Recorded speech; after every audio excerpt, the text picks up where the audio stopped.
Hello, and welcome to another week of the Abuse Cartoons live stream. Oof, so what a week. Hey, Leagued, how's it going? Got a few people in the chat. Good to see everybody. So yeah, sorry, this is a crazy week. So my daughter tested positive for COVID this week, so we've been locked inside, and so Tuesday was the first day. That's when I usually stream, and that was the first day of kind of the chaos of sorting everything out. So I'm inside, or at least, restricted to the house for about a week. So next week should be okay. Monday, things are over. But we'll see how it goes. So far, only she had any symptoms. And already, it's only been 3 days. She's feeling fine. So, and luckily, everyone else has avoided anything. So I think we should be okay. It's just following the protocols. Oh, great! Well, thanks for stopping by, Leagued. I appreciate it. Yeah, this is an off day. I usually don't stream on Thursdays, but I'm making up because of this crazy week. And and luckily I was able to renew my visa on Monday before I found out that my daughter was sick. But I'm positive because I was literally the only white person in the entire place. It's a big immigration services center. And it's just a sea of Chinese and East Asians and a few Indian or Pakistan, but mostly Asian immigrants, and that was pretty brutal. So if I didn't have it before then, I definitely got it then because there was not enough seats, so everyone was just kind of crowded everywhere. So luckily I got that out of the way before I was quarantined, or else everything would have expired, and who knows what would have happened. But the timing worked out, and everything got renewed. So I'm here for another 5 years or so. But so I hope everyone else is doing better than this. So then that happened. Then we found out about my daughter. So then, my wife can't work for 2 weeks because she had the most contact with my daughter, and they actually shared a meal and everything right before she was sick. And I was not so much close contact, so I'm just in it for a week. So it's going to be a lot of weirdness over the next couple of weeks. But I thought I would get online and actually try to get something drawn for this week. Things are calming down a little bit, but quite a week. So that's going to affect the weekly as well. I think I'll probably do the weekly on Upturned table. I'll do that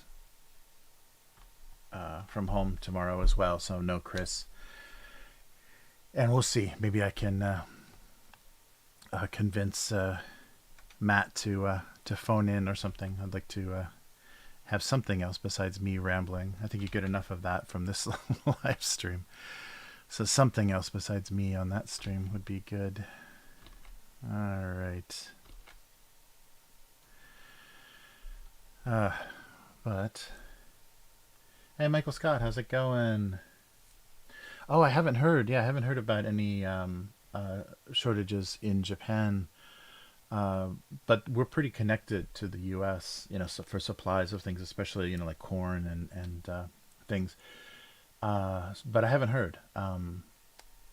It hasn't come up in the news. There's been all kinds of other nonsense. There was a really funny story in a small town in Japan that was receiving COVID relief funds. So everyone was like, just like in the U.S., everyone was getting like $1,000 check. somehow they made a mistake, and they don't know if it's a mistake or there was some sort of manipulation, but one guy received all of the COVID money in this little town, and it ended up being like $250,000 or something like that. It was a lot of money, and before they could catch up with him, to get the money back, before they could figure out who it was and then track him down, he gambled it all away. So I don't know if that means pachinko or like, slot machines, or probably something like that, because they don't have formal casinos, but there's a lot of ways to gamble. So he somehow put that much money into a slot machine in, the week that it took for them to find him. So I'll get more information on that story as it keeps coming up, but that was insane. Like, one guy got an entire town's COVID funds and then just gambled it.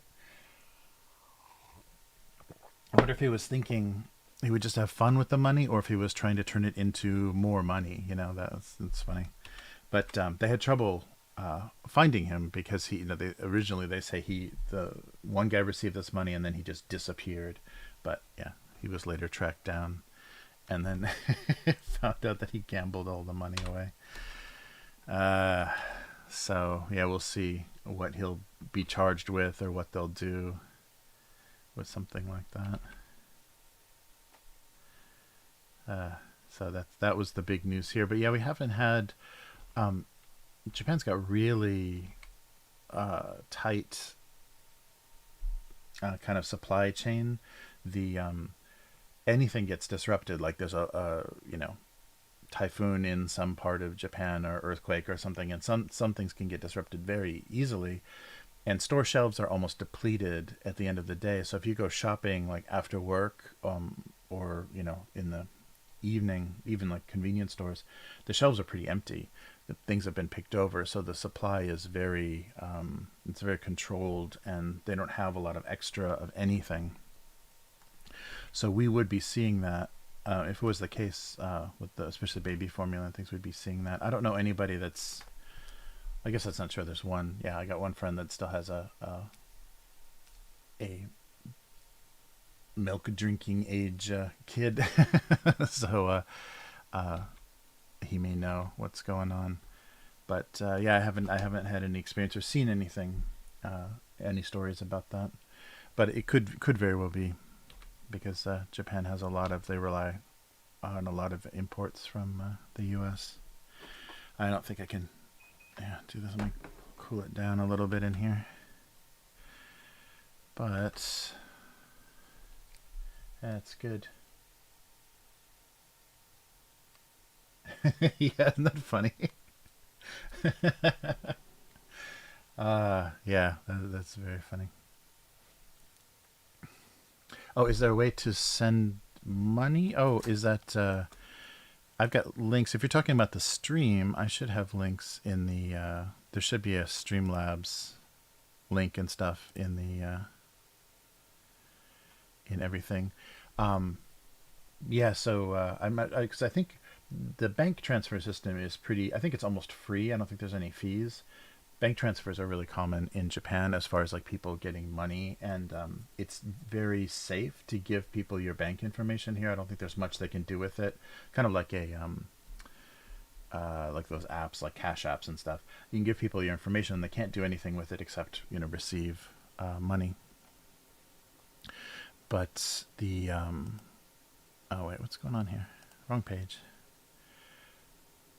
Yeah, but it's really so that's really common. So it was probably all transferred. The guy that got all that money, he probably just got this giant lump sum in his bank account, and just like decided he had to run away with it. Oh yeah, I've got a Streamlabs. Let me see if it's working. Yeah, I've got a Streamlabs tip link in the description for here, if that's what you were asking about. Yeah, and there's Patreon, and I should put a PayPal link too. That might be good, and a coffee. I should put some alternatives, because yeah, some people don't. There's certain things that people don't like to use. But yeah, thanks for reminding me about that. But yeah, so I'm not partnered yet. The channel's still not big enough, so I'm not partnered yet. So there's no super chats or anything on YouTube. But yeah, and I wonder. We don't know all of the details yet because he claimed that he gambled it all away, but it's possible, he sent it somewhere or whatever. We don't know the details, everything yet, but it should be interesting to find out what exactly happened. It'd be funny if it was some sort of scam. The Japan gets scammed a lot as far as people with currency and stuff. There was a big, maybe about 5 years ago, um, there was this orchestrated ATM scam where somebody in a foreign country made dummy ATM cards. So they had ATM cards that they were duplicated people's accounts. They all at once on, what was it? It was like a Saturday morning, like first thing 6 a.m. Saturday morning. There was like 100 people that all used these dummy ATM accounts. They took out all of this cash and they left the country with it, and it wasn't found out that it was a scam. It wasn't found out that it was illegal until that Monday. So they had basically 2 days to travel with it. And I never heard follow up about that, like who organized that or whatever. But yeah, there's a lot of Japan is not, with their cybersecurity and stuff, not particularly great. I've heard like their crypto banks and stuff have been hacked. They have a lot of security troubles, and maybe they're just a big target. Maybe because Russia and China are not big fans. Maybe they're targeted more than other places. But it seems like they may have some trouble with security. I don't know what these thin jars are. But yeah, it's a crazy thing. Yeah, so I'm glad things should be returning to normal after this week. Yeah, this really caught me off guard too. I wasn't prepared to not leave home for a week. So it's going to cancel just about everything until next Monday. Oh, another idiotic thing that happened to me this week. This happened Monday. Yeah, this happened Monday as well. This whole week has been cursed. I was trying to show, I had a lesson at the university, and I was talking to one of the professors, and he asked me about what my daughter did, and I was trying to bring up her Instagram. And for some reason, on the app on my Instagram, it was asking for age verification.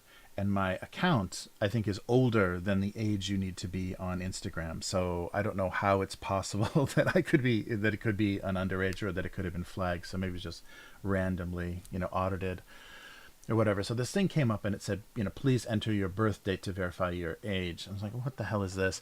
And the calendar, it didn't let you input anything. You had to choose from this calendar, and the calendar only let you go back and forth for a month at a time. And it started at the date, today's date. So it was, May 2022, and I had to go back 50 years, 1 month at a time. So what is that? Like 600, whatever. I had to click it 600 times.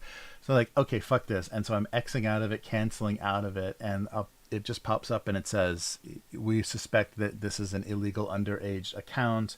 You have 30 days to verify who you are and your age, or we will be permanently deleting the account. And I don't use Instagram for very much, but I was just like, okay, fine, whatever, just take it. I don't care. That was so infuriating that they have and I don't think in the whole resolving that whole thing, I talked to a single live person. I think it was all email bots and chat bots, because I asked for verification. So I just sent like a driver's license photo, and the first one that I sent was not acceptable. So it kicked it back, and I think it's just because software looked at it. I don't think a human looked at it. I think literally software looked at it, and it couldn't, OCR or whatever, the data off of it. So it just kicked it back and said that's not enough. So yeah, it was very very frustrating. But yeah, so that was another what the hell's going on this week thing that happened. So yeah, Instagram just randomly audits. I guess they probably had some pressure with underage. The gateway to OnlyFans is Instagram. I guess TikTok and Instagram. That doesn't look like anything. So maybe they've had some pressure to crack down on underage accounts. But yeah, that was very annoying, and I was really close. I mean, I got a lot of artwork and stuff, and I'm connected to a lot of people that I work with, and all that on Instagram. So I didn't want to just throw that account away, but I was so close to saying, fuck this. This is ridiculous, because it's the same company. I mean, they could easily see my age and birth date from Facebook. It's the same company, and it's linked. Those accounts are linked on their back end. So why they would randomly just on an app, audit the age of the person using the account was really bizarre. But I really hate that Sony's like that too. I had a problem with a PlayStation account, and there's no humans to talk to. You're basically talking to chat bots and email bots and stuff that just auto respond to things. I found an email address, I think it was UK, PlayStation UK, that was actually a human that responded, but they said, we can't help you. This is, UK, you need the US PlayStation. And the only way to talk to a live person on PlayStation was chat. You could chat with someone in customer service, but because my IP address was Japan, it forwarded me to the Japanese site, which said they couldn't help me. So they kept telling me to go to the American site, and so I needed to literally set up a VPN just to get customer support for PlayStation. So I didn't bother with that either. Yeah, I just deleted all of that as well. It's amazing. I don't think it seems to be like an afterthought, but I don't think as many companies realize how much business they lose from crappy customer support. I think they just see it as a thing that has to be attended to. Like they have to come up with some solution for it, and it doesn't matter how bad the solution is or how many people it actually helps them with their problem. They just need something, some solution. So that's why you have those India-based call centers and things. You just have these cheap solutions for customer service because they don't want to spend the money for it. And I don't think they realize when they do these cheap ass chatbot solutions, how much business they're probably losing. Or maybe people are less stubborn than me and they continue to be abused. But when the customer service stuff gets really bad, I just delete accounts usually. I think that Instagram was the first time I was like, okay, I'll give it one more shot. Yeah, just because there are people that I know I would lose connection with, that I'd met at like conventions and stuff. If I lost that Instagram account, I wouldn't be able to go back and find them again. But that's horrible that even exists, and that I relied on it just enough that I tolerated that bureaucratic nonsense. But yeah, so what is this? This is Wednesday night then, North American time. Another weird time for my streaming. Hey, unknown girl, how's it going? Yeah, Instagram. Yeah, I can't believe that. Yeah, sorry about my complaining story, but yeah, I was really surprised about that. And it was just because I was like trying to quickly get to the account that I was just like, trying to skip through that. And because I guess I canceled out of it, it, said, okay, this account is going to be shut down. Good to see you, unknown girl. Sorry about the strange timing. If you missed the beginning, I got quarantined for a week. So my daughter got COVID, and we are confined to the house. So just some grocery shopping is all we're going to be doing for a week. But yeah, I'd really like to. I don't know. It's so frustrating because the more and more business and way that I'm connected to people is through these ridiculous apps and social media platforms. The more you can't just get rid of them, or you can't just leave. And that's exactly the plan. I think first they baited, Facebook baited you in with connecting with your relatives and then your, old classmates and coworkers and whatever.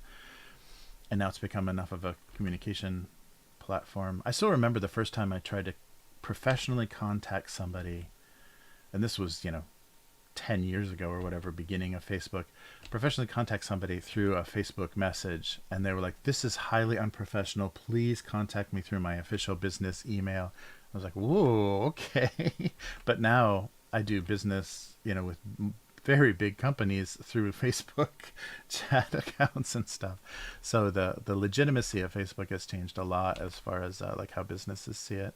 But I was trying to talk to this artist, and she was like, this is highly unprofessional. I will not talk business through Facebook. Okay. But that was maybe still the days where it was, family and friends, the image of it. All right.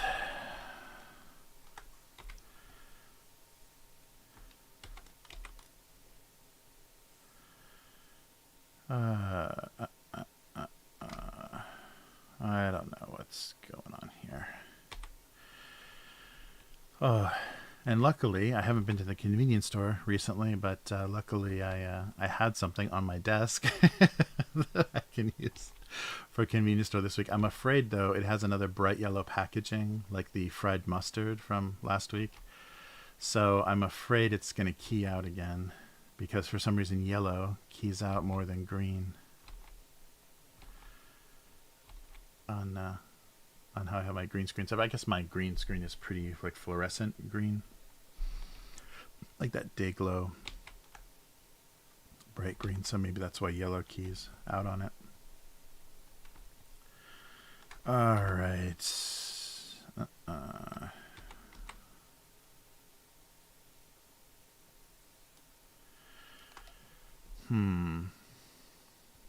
Yeah, I'm trying to think.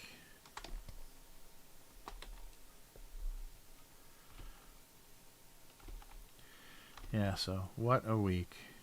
And now I'm just in limbo. Trying to get stuff done, but not not being very productive this week. Yeah, I spent so much time emailing people and letting them know the situation. All right. And hopefully I don't get sick, because as soon as I get sick, as soon as I test positive, then it's going to be another week. So hopefully that doesn't happen. My niece-in-law, my niece got sick. She was positive. She's a little bit younger. And she was positive about a month ago or so. And it was the same situation. She had some mild symptoms, and her parents didn't get it. So hopefully that'll be the same thing here, where we'll get away from it. Yeah, my wife is boosted. I'm not yet. I didn't make the time to do that. So hopefully it's not necessary. Who knows? Yeah, thanks, Unknown Girl. Yeah, I think we should be okay. Matt, how's it going? I appreciate Unknown Girl. Yeah, I was trying to get back to normal by doing this stream. Yeah, because I've been downstairs. I've been restricted to downstairs for this whole week. So I'm sleeping on like a tatami floor room, which is a little bit rough because all you've got is like a futon like pad. So my back is not not loving it. Because I'm just not used to it, so I'm a little bit stiffer than I usually am, back-wise. But it's nice I can leave the TV on all night, though. That's something I can't do in the bedroom. So I can sleep to the TV. Yeah, I've been watching. Oh, I'm watching a lot of stuff, but I watched Nightmare Alley, the Guillermo del Toro thing. It's on Disney Plus here, so I guess it's on Star Network, whatever that is, wherever that stuff ends up, or maybe it's not. Maybe it's just Disney Plus. But that was interesting. I like the. It was beautifully, like as a lot of his stuff is. The art direction is so beautiful.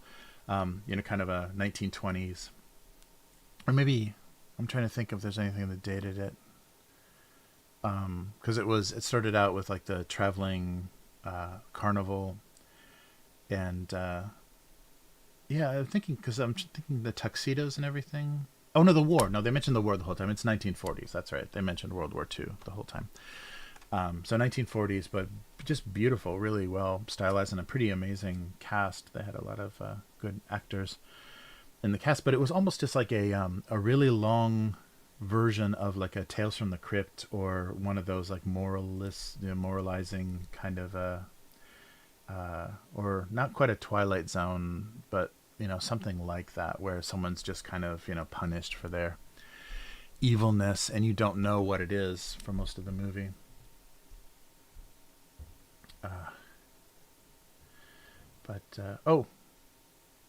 Oh yeah, the COVID, yeah, the vid. I was like, vid video. What is the video bad?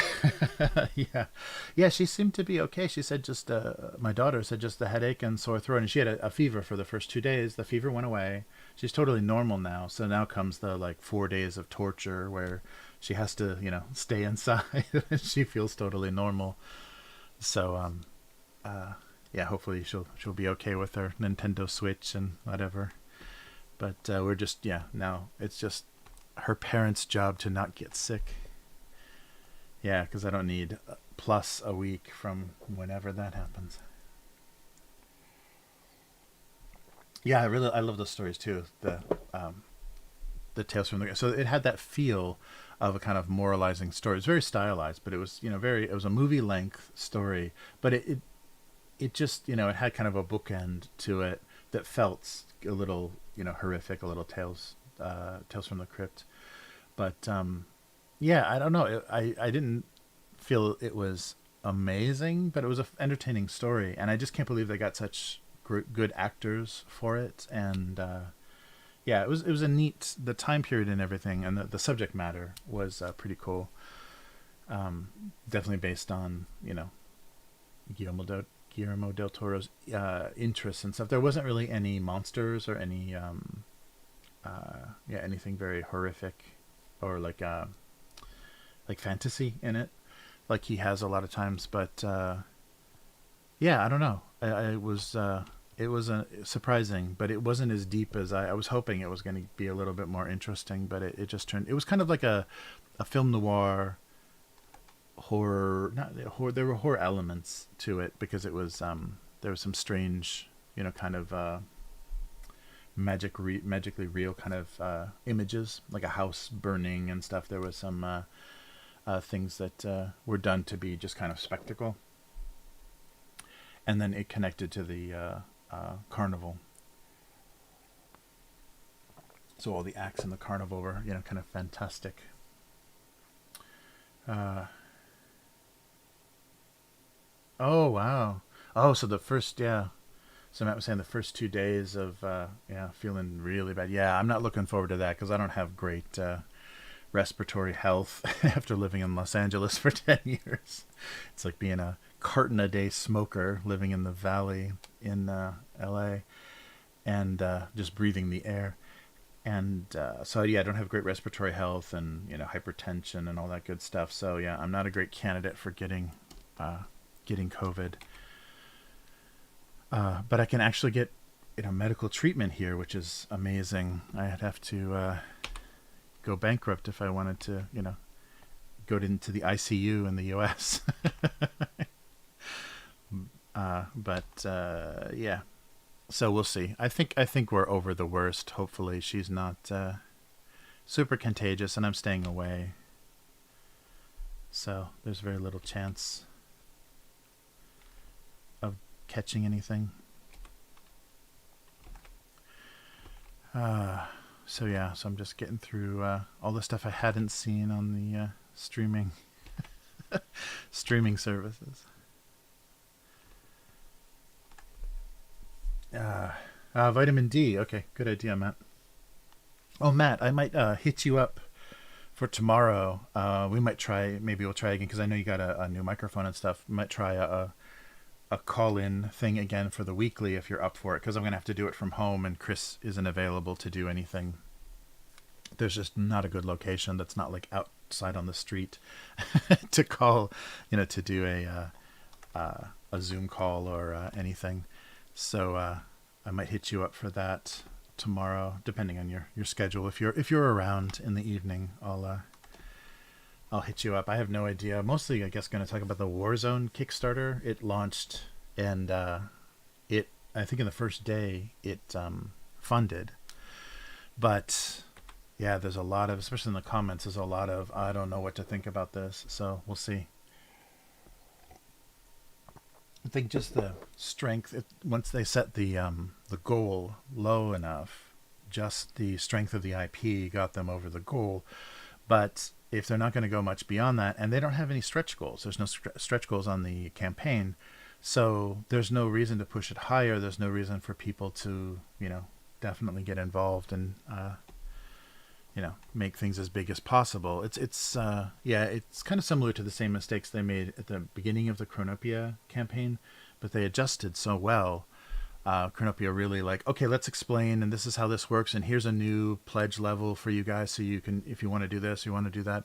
They really listened to what the people were saying and adjusted to get people what they wanted so they could understand it, and eventually it did really well. It kept hitting it all. It hit all of its stretch goals, which is good. So I'm not sure. I'm not sure what they're thinking with trying to be so small. I mean, in these times, it makes sense to be conservative, but for an IP that you can as a built-in audience, it doesn't seem like it's a great move to be so small and conservative, because you can't promise that you're going to do anything in the future with anything. And if it's just based on, well, if we get a lot of money now, then we'll definitely do a lot of great things in the future, that is meaningless when people are thinking about pledging. So it feels very like a pre-order, like they're just, trying to safely fund this game without any risk. So we'll see. And now it's the only, I guess, there is the digital Doom Trooper card game still, but now it's the only Mutant Chronicles active IP. So they've got a big amount of people that should be very very interested. It's really funny, because always they have, I guess, anything, you need that range, you need people just to participate, and then you need the whales, you need somebody that's really into it, you need to give them like a way to give you $1,000 for your project, but they didn't do that. Oh, cool. After 7. Okay, cool. I will hit you up, Matt. Let's see if we can do that. Oh, no, I didn't. I saw that notification, the Blade Runner live stream from Free League. So their explanation for taking the game to Kickstarter was weak. Yeah, I bet it was pressure from the license, the Alcyon, whatever. I bet that production company was just like, yeah, just take it to Kickstarter because we want our money. Cool. Well, we should talk about that. Yeah, I will add that to the topics for for tomorrow. You can be the Free League correspondent on the scene, on the live stream scene. Yeah, I haven't been able to watch too many. When they have the designers or creators on, I've watched some of the Free League stuff, but when they're just doing announcements and stuff, I haven't been able to stick with their live streams. A lot of these companies are not doing great live streams. The person they get to host it is kind of a dud, even if they're working directly with all the projects. They're not very interesting to watch, and they kind of just drone on, and they're just reading down some agenda of things. But when it has, when some of the designers or whatever are on there, that's much more fun to hear directly from them about things. But yeah, I can imagine it's pretty weak. Why you need to take Blade Runner to Kickstarter? Oh, and I checked out that Everyday Heroes with all of their license. So they've got Rambo, Total Recall, Pacific Rim, The Crow, 3 more. I can't remember, but a bunch of these like 90s action things. and it's really expensive. These little adventures that they're producing are really expensive, but they're these licensed IPs, and they're releasing them as a season. So you get like a season pass, and you get all of the adventures that they're going to produce. People are so, after that's not gone well with in video games. I think people are so afraid of hearing things like season pass and everything we plan to release, because they could plan to release nothing and you've paid for nothing, So I don't know why they're starting to use that season pass idea for RPGs. That's a really bad idea, because I don't trust that you're going to get anything out the door, especially with all the publishing, print and publishing delays and everything.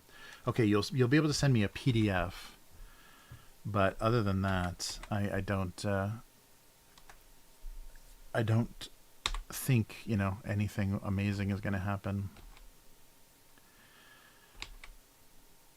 Yeah, because that there was supposed to be Rebellion. So I pledged for a this is some bunch of Kickstarter talk. This is all Upturned table talk. But Rebellion, the guys that own 2000 AD now, we're going to do like a monthly RPG magazine thing that was its own adventure, and I think that completely stopped once pandemic and supply stuff hit. It went away.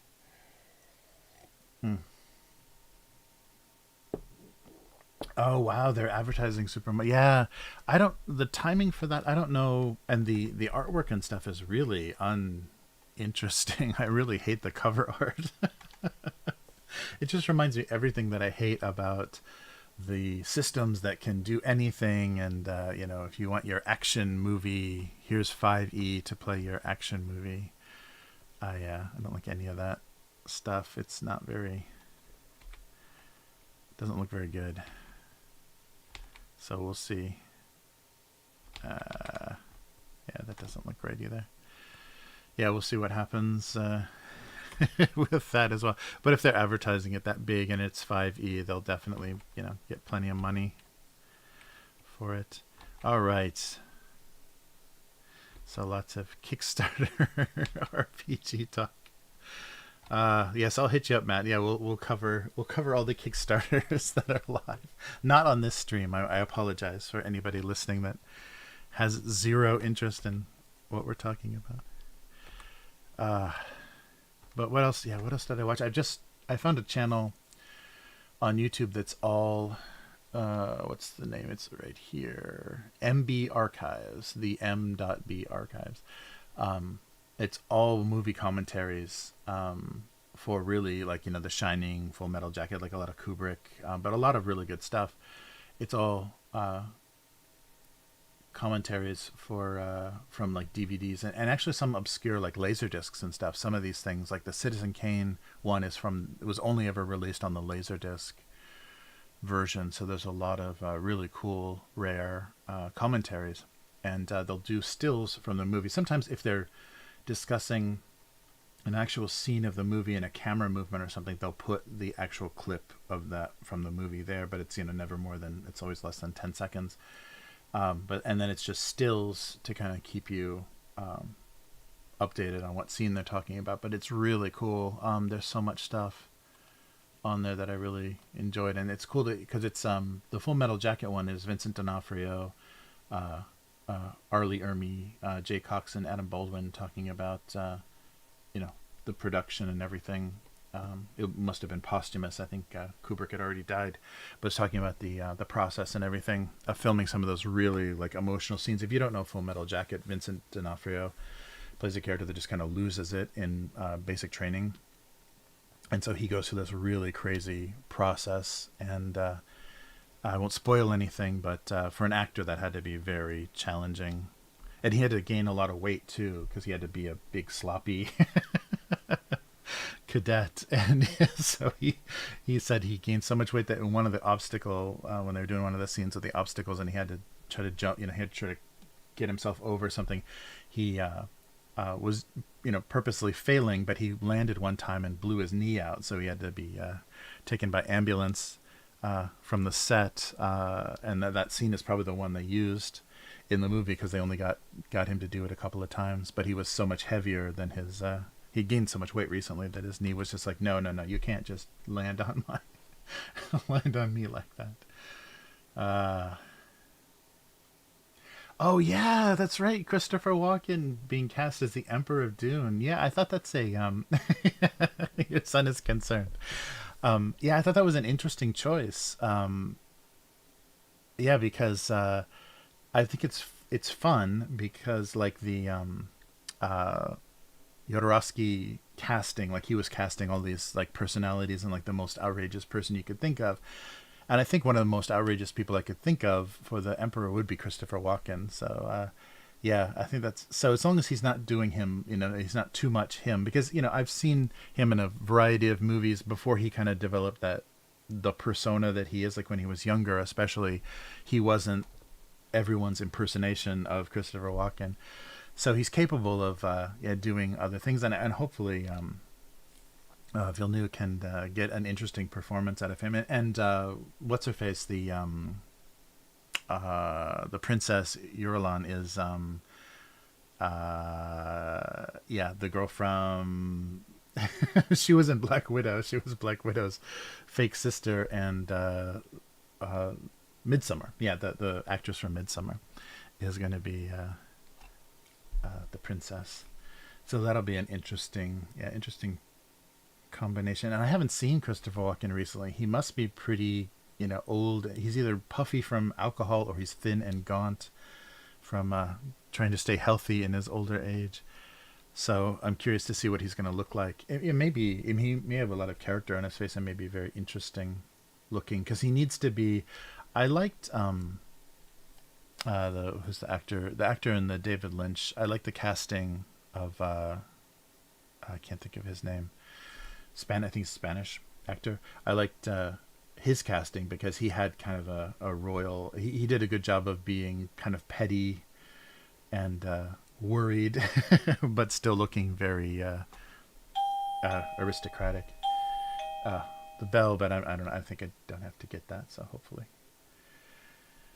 it'll be okay. Yeah, like Nicolas Cage. Jose Ferrer. Yeah, yes. Thank you. Yeah, I liked Jose Ferrer in the David Lynch version. So we'll see. We'll see what Christopher Walken does, and like how they're going to costume them, because the art direction in the new Dune movies is very different, and so we'll see like what they're going to make that family, the royal family, look like. I'm blanking on the family name, but yeah, we'll see how they costume them. That'll have a lot to do with how they pull things off. But yeah, I think it's fun. I think it's a fun choice. It's interesting. Your son is concerned. I guess though, there are actors like Nicolas Cage and Christopher Walken that are so like memeified now that maybe people only see them as that exaggeration or that that kind of weird personality from Saturday Night Live clips or whatever. That that's the only way that they exist to a lot of the younger audience. So I guess it could be worrisome. But have your son watch Deer Hunter if you want to see a good Christopher Walken's performance. Yeah. So I'm just happy that I hope they get a whole trilogy, and I hope they get all the way to Dune Heretic. For the what is it? Yeah, because it's Dune. Yeah, I hope they get to the make three pieces of those books as a trilogy, because I think anything beyond that is going to be really hard to film and so complicated in like intrigue and story wise that it may not be very fun to watch.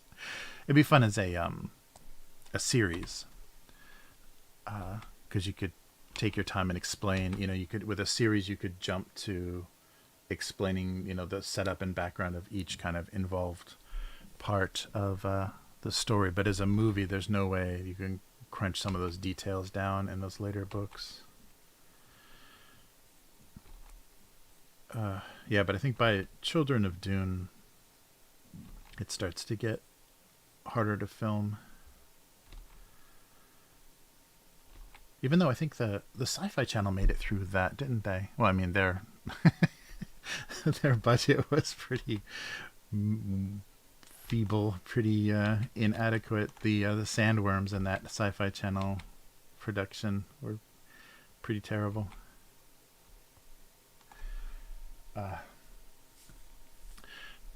Yeah, but I hope they can get through some of the major parts of that, because then all of the characters kind of have some sort of conclusion. Yeah, but I like how things. The third movie could be really cool, and it could finish things off really well. Yeah, I don't know. I really want to see more of that visual design, though. I really thought that was amazing. I wish they would bring, when the second movie comes out, it'd be great if they brought the first one out again, because it had especially here, it had such a stunted run in the theaters. It was literally 2 weeks, and I barely was able to see it in the actual movie theater. And because it was on HBO Plus or whatever streaming service, I think it really screwed up the theatrical release. So hopefully those days, by the time this second film comes out, those days will be over. But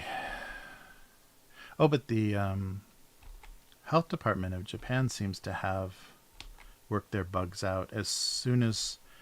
So we went to the clinic when my daughter was tested, and so the test was positive. So they notified, her name and address and everything for the health department, and we got our little care package in like 2 days. So it was interesting. There's a little oxygen level blood test that you can take. There's a bunch of different stuff that they included in there. Maybe I should have done that for the I should have opened that for the convenience store segment, but there's a lot of useful stuff in there. I heard a lot of criticism early on about their response and how useless what they were doing was, but it seems to be a lot better. So they were saying, anyone that's having any respiratory trouble, please take this, oxygen level blood test and get to the hospital if it's, at a certain low level. So they're taking care of people. Am I just heavy-handed? The lines seem very thick.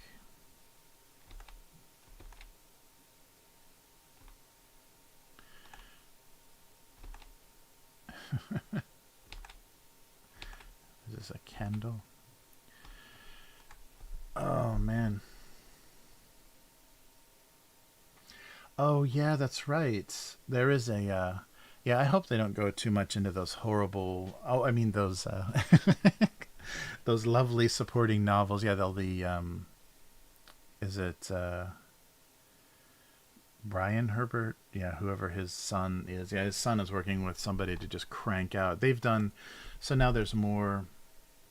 So there's 6 original books, and now there's like 20 of these, supporting novels that are, written on a very different level. But I hope they don't go too far into that. That's how they're going to ruin the IP, I think, is going really far into the kind of nonsense and the messing with the world and the timeline that his son and the writer did for those supporting books.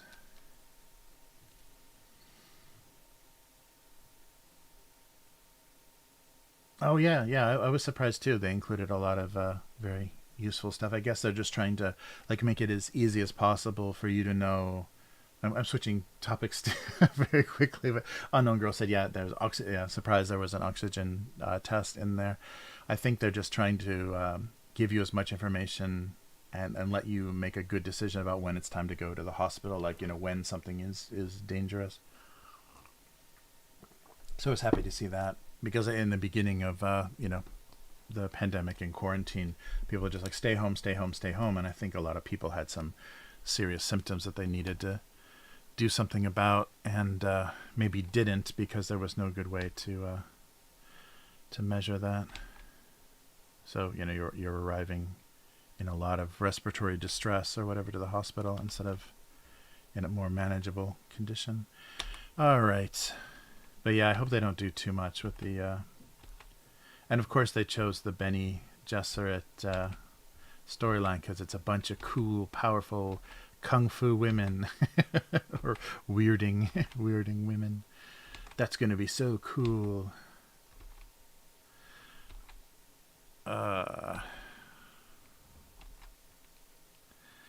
Yeah, I don't know. I haven't read any of those novels, but and everything I've heard about them, I'm just like, yeah, I don't want to waste my time. It sounds like fan fiction, like Dune fan fiction, more than it sounds like anything connected to the actual world. Yeah, because you don't need everything. Because, it's a lot of, like, prequel kind of stuff and, like, more history of, like, the Atreides family or whatever before their role in the books. And there's a lot of that stuff that's so unnecessary. And unless you are really, connecting it for a reason, just telling backstory is just stupid. It's just nerdy, So that's why it feels like fan fiction, because it's so unnecessary and... doesn't do anything except, I don't know, provide content for an RPG or something. It's just, now you have this weird canon for a story that didn't need to be told. But yeah, I'm really heavy-handed today.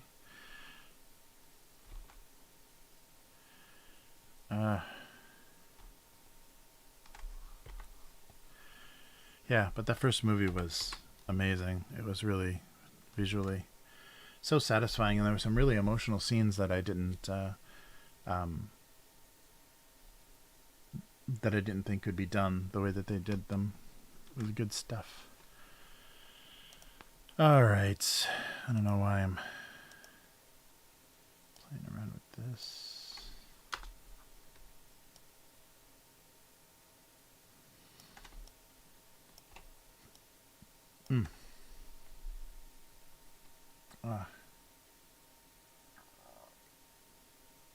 Oh, right. Yeah. I think they did add a bunch of... I've heard that too. Yeah, that they added aliens. Just because...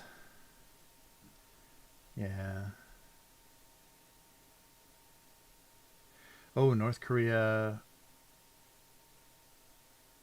Oh... really bad in North Korea, yeah, with the virus, and they're calling it a fever.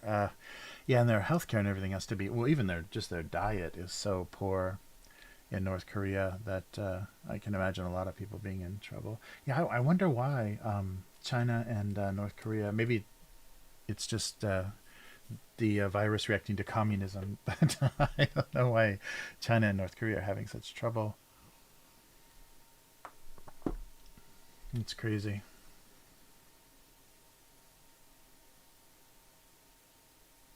Oh, wow.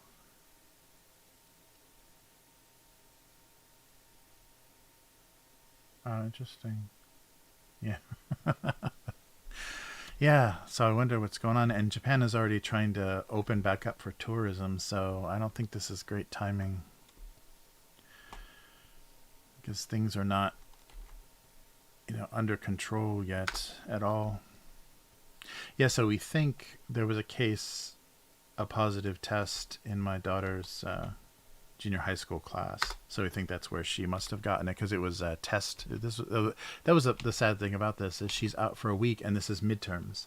So she's missing her first midterms week in junior high school. But that's probably, the kids in nervous, stressed out test mode. Yeah, probably passed it around a little bit. So I don't know how many other kids caught it, but yeah, that must have been where she came across it.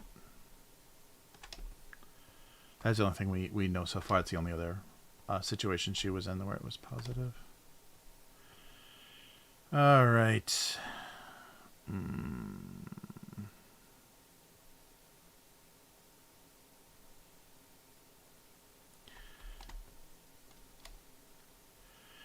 Yeah, I'm not coming up with any ideas.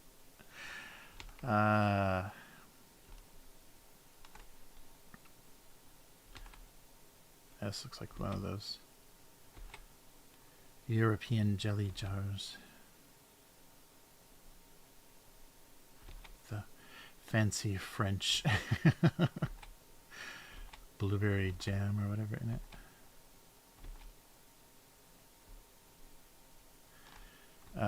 Okay, how about the difference between jelly and jam? I haven't drawn anything that looks like a jelly jar, have I? No. A lot of containers. Yes, I'm trying to come up with some container idea. I think I've got a jelly and jam. That's not even very interesting, but yeah. Maybe jellies and jams. Jams and jellies. They gotta be the same scale at least.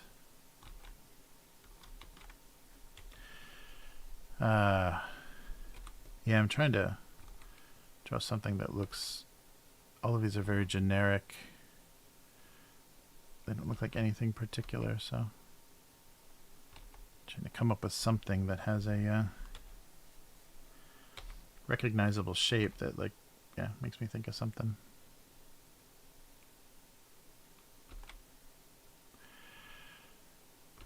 A Smucker's type jelly jar.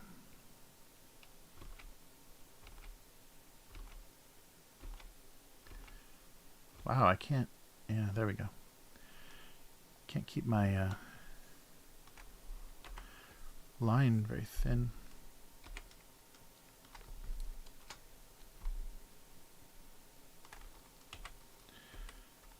Okay.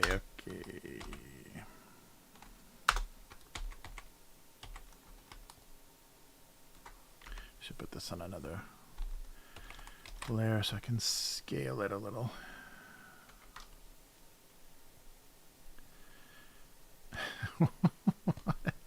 There we go.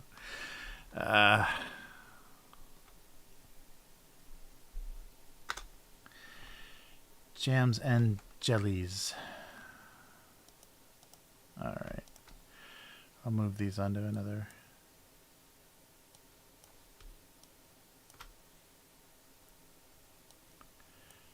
It's another tiny duo.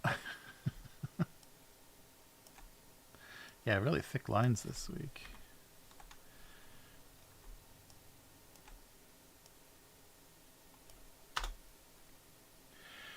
All right.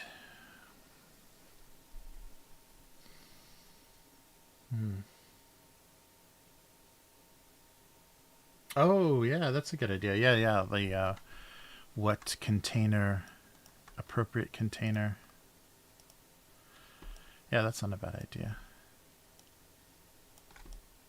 Yeah, because I already have my silly looking... Oh, put this on another layer. My little Chinese delivery food container. What else?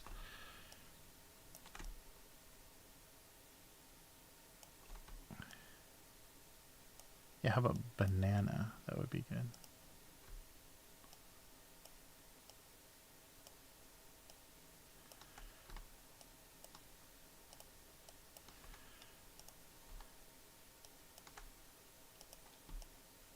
Yeah, visually that might be fun.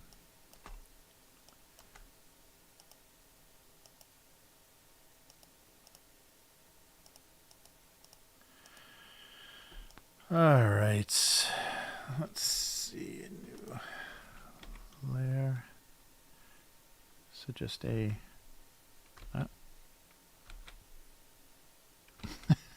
trying to find the shape. This is too big, isn't it? Yeah.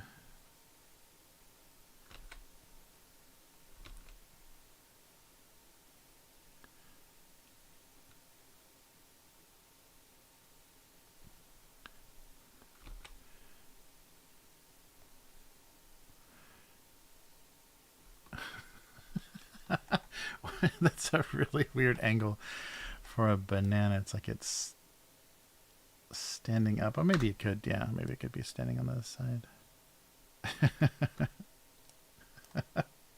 Yeah, one of the professors at the university, who I hope never watches this, has a little hook on the shelf above his desk that's specifically for hanging bananas. And in Japan, they have these mini bananas they call monkey bananas. So he always has this little tiny bunch of bananas hanging over his desk. And he's a tiny guy, so it just makes me laugh thinking of the tiny guy eating tiny bananas. I don't know why that's so funny. But yeah, there's always this bunch. And it's just, they don't look real because they're so small. They're like about half that. They're more like plantain size.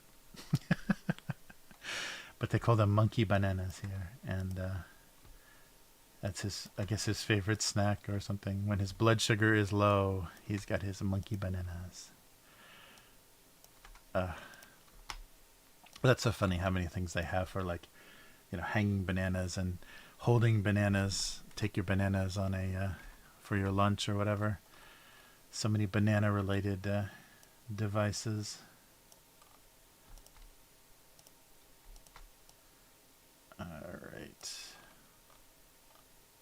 I wonder if anybody thought they were going to get rich from the need for bananas to hang so they don't get bruised. Oh, has anybody else heard this? I've heard that we're eating the same banana endlessly because there are no new. They're just grafting the same banana tree endlessly, so we're just basically eating clones of the same banana. However, they've perfected it to this like state that it's in now. They just keep grafting it, so we're just eating the same bananas over and over and over again. There's no there's no new bananas. There's no new ideas, and there's no new bananas. Yeah, I've heard bananas are particularly horrific as far as the science behind them. We're just endlessly eating the same banana. Hey K5, how's it going? Yeah, banana's pretty huge, isn't it? That's a big banana. That's no monkey banana. There we go. Yeah, I don't know. I'm not quite sure the size. Yeah, I think you're right, Unknown Girl. It's a big old banana. This thing could be a little bit bigger. Maybe not. There we go. I'm sure there are some sort of canned bananas or whatever, but they're probably so much easier just to ship in their skins. All right, I think we've got. So what are we doing? Jams and jellies and bananas. Oh, what a week! Hey, some empty friend, how's it going? Ah, yeah. That's probably true. That it's probably easier than the risk of growing things from seeds and all the mutations and possibilities that can happen. You've got the same whatever the hybrid they created that's like insect resistant and disease resistant, whatever they want to keep that. So I'm sure we're eating the same strawberry and the same everything again and again and again. What they don't tell us. Yeah, that's probably a good point. Banana yellow.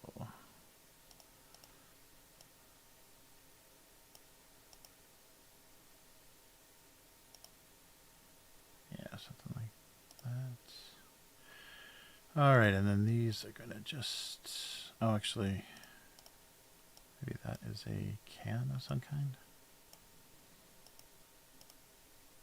And then make this a little bit off-white. All right. Yeah, I had a lot of containers, didn't I? I could go crazy with banana containers.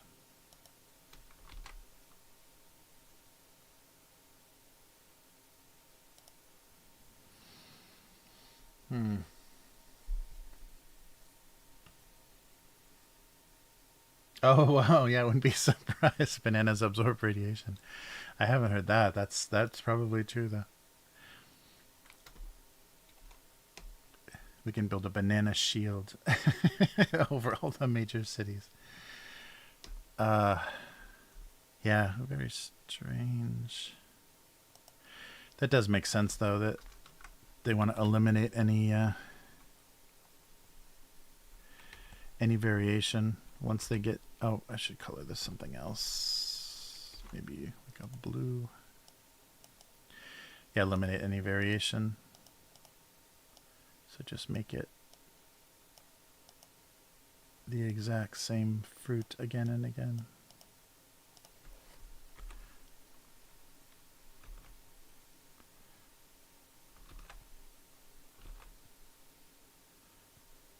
All right.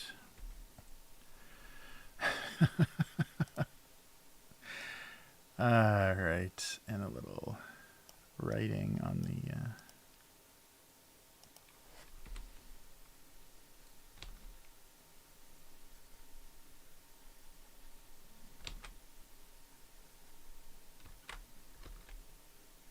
oh.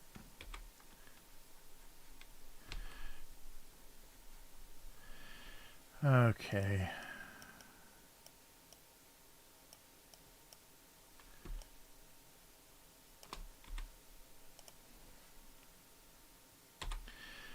Yeah. Oh, wrong color.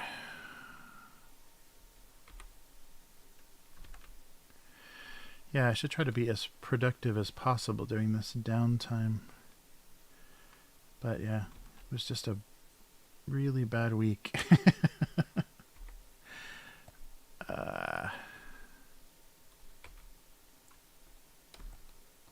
Oh, and I found out my favorite ramen shop is gone forever from Japan. I think all of my favorite ramen has like disappeared here. I can't get anything that was here when I first came to Japan. It's all gone. No, maybe not there.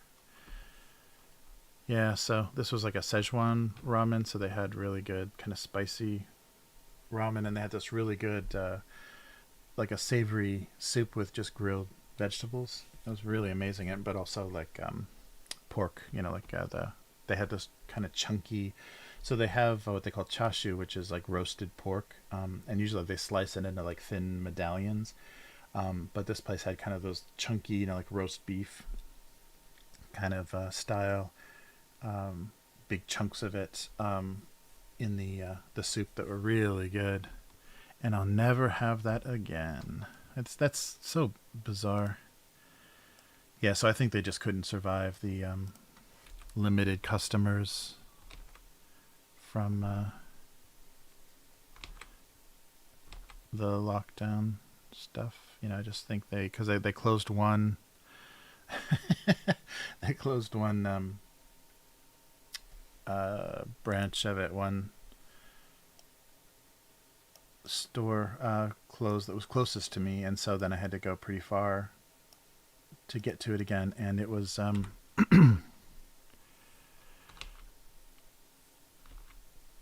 hard to get to, so I went very rarely, and I just went, so after my horrible day at the immigration services, I decided I'm going to find that ramen shop and have a nice lunch, and it was gone. Joe, how's it going? Hey. Yeah, there were three of them. There were three of this shop, and yeah, it was amazing. It was really good. The one that was the most local always had the best soup. So they like make the soup stock like every day at the shops, and usually they had the best. So that means every time you went, it was the quality was a little bit different. The taste was a little bit different, and this. The local shop always had the best, most consistent soup. So you go to the different branches, and it's always a little bit different because I think they taught everyone that worked there a little bit differently, or just the results of the ingredients that they had for that day. But yeah, it's just gone, and I've probably eaten there 100 times, in all the years. So that's a heartbreaker. But that seems to, be the way. There was a funny shop that had pretty good ramen that was basically just like a little hallway with a countertop and some stools, and it just played like old country music, like old 40s country music, like really old stuff, constantly.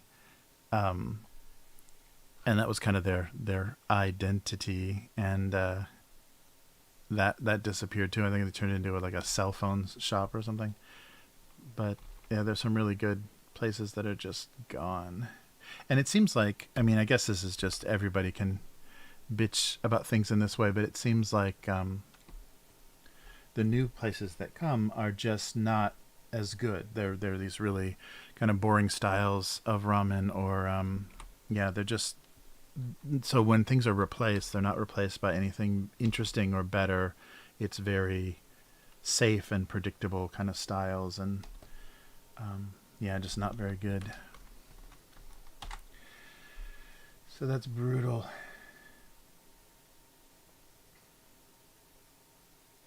Yeah, still going, Joe. Yeah, yeah. Sorry, this is a weird day. Weird day. So I'm gonna be. So nobody can leave the house. So we don't have to go drive anybody anywhere because nobody can can actually leave the house. We're all quarantined. My daughter got a positive COVID test, so we're in the house for a week or so, depending. God. Oh, let's do this. There we go. All right, I think that works. Yeah, glad we could catch you, Joe. It's been a bit, but let's see. Oh wait, yeah, I wanna.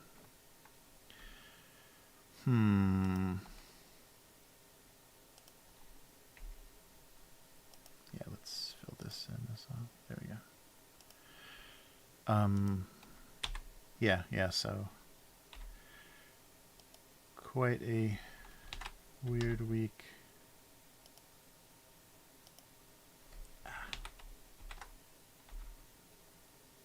Yeah, so I won't be seeing Chris tomorrow, and I won't be I'll be doing everything from home for the rest of the week, unfortunately. There we go. Something about explaining, who knows, explaining it already came in its own container. All right, now jelly. So this one has to be the obviously grape jelly. Brighter is good. And we'll do maybe strawberry, something easy to identify. I gotta put the chat somewhere where I can see it. I'm having to turn around. I still don't have my setup very well worked out here. All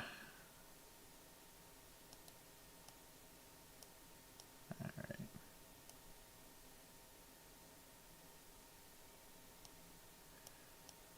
There we go. There we go.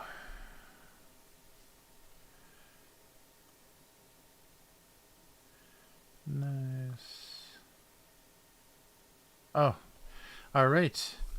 Good night, Matt. And yeah, I'll message you tomorrow, and we'll try to figure out how to do something on the weekly. That'll be fun. I'll try to bring you up in a window or something,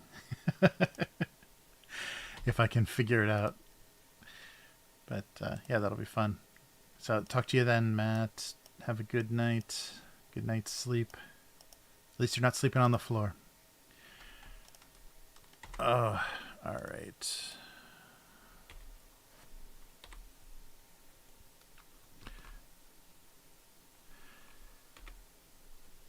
There we go. Oh, and maybe a little, yeah, a little spilled jam.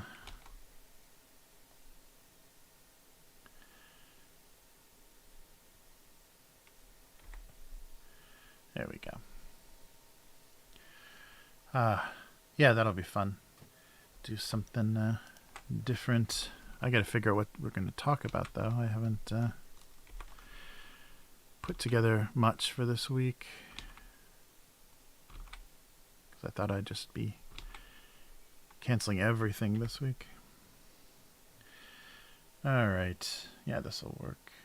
Yeah, maybe I'll do a little bit lower here, too.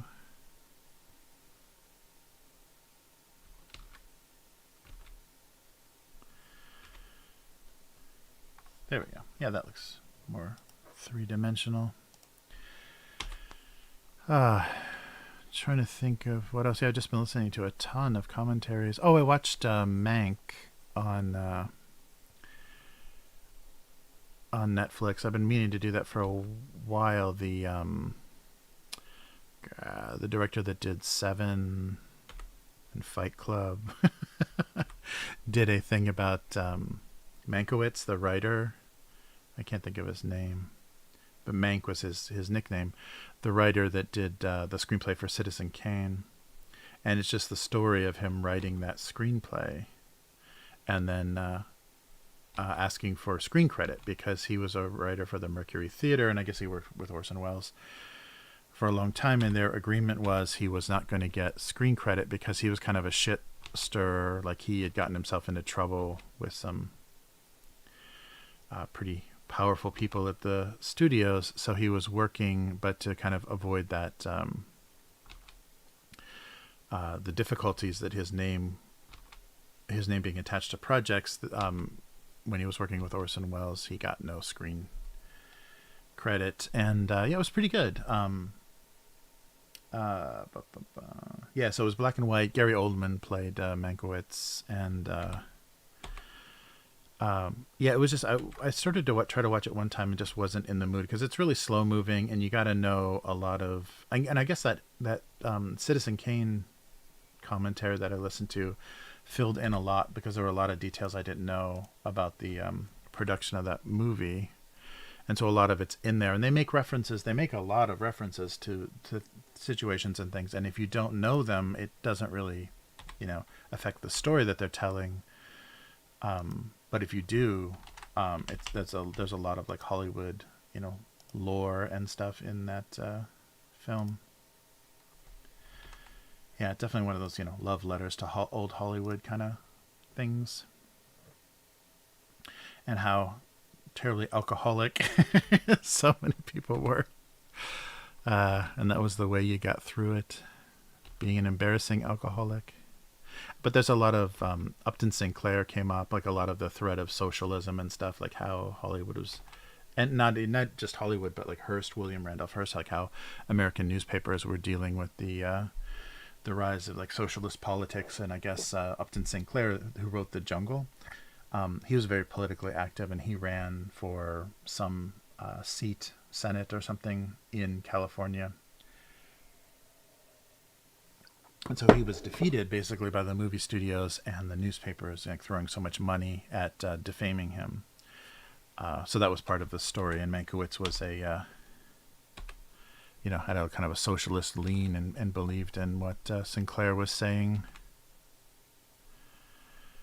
But yeah, it was good. It was much, when you're in the mood for it, it's a much better movie than I guessed at first. It just seemed a little like everyone was, all these recognizable like contemporary actors were playing, old 30s, or I guess 40s, old late 30s, early 40s characters. But the story is actually really good. The script is really good.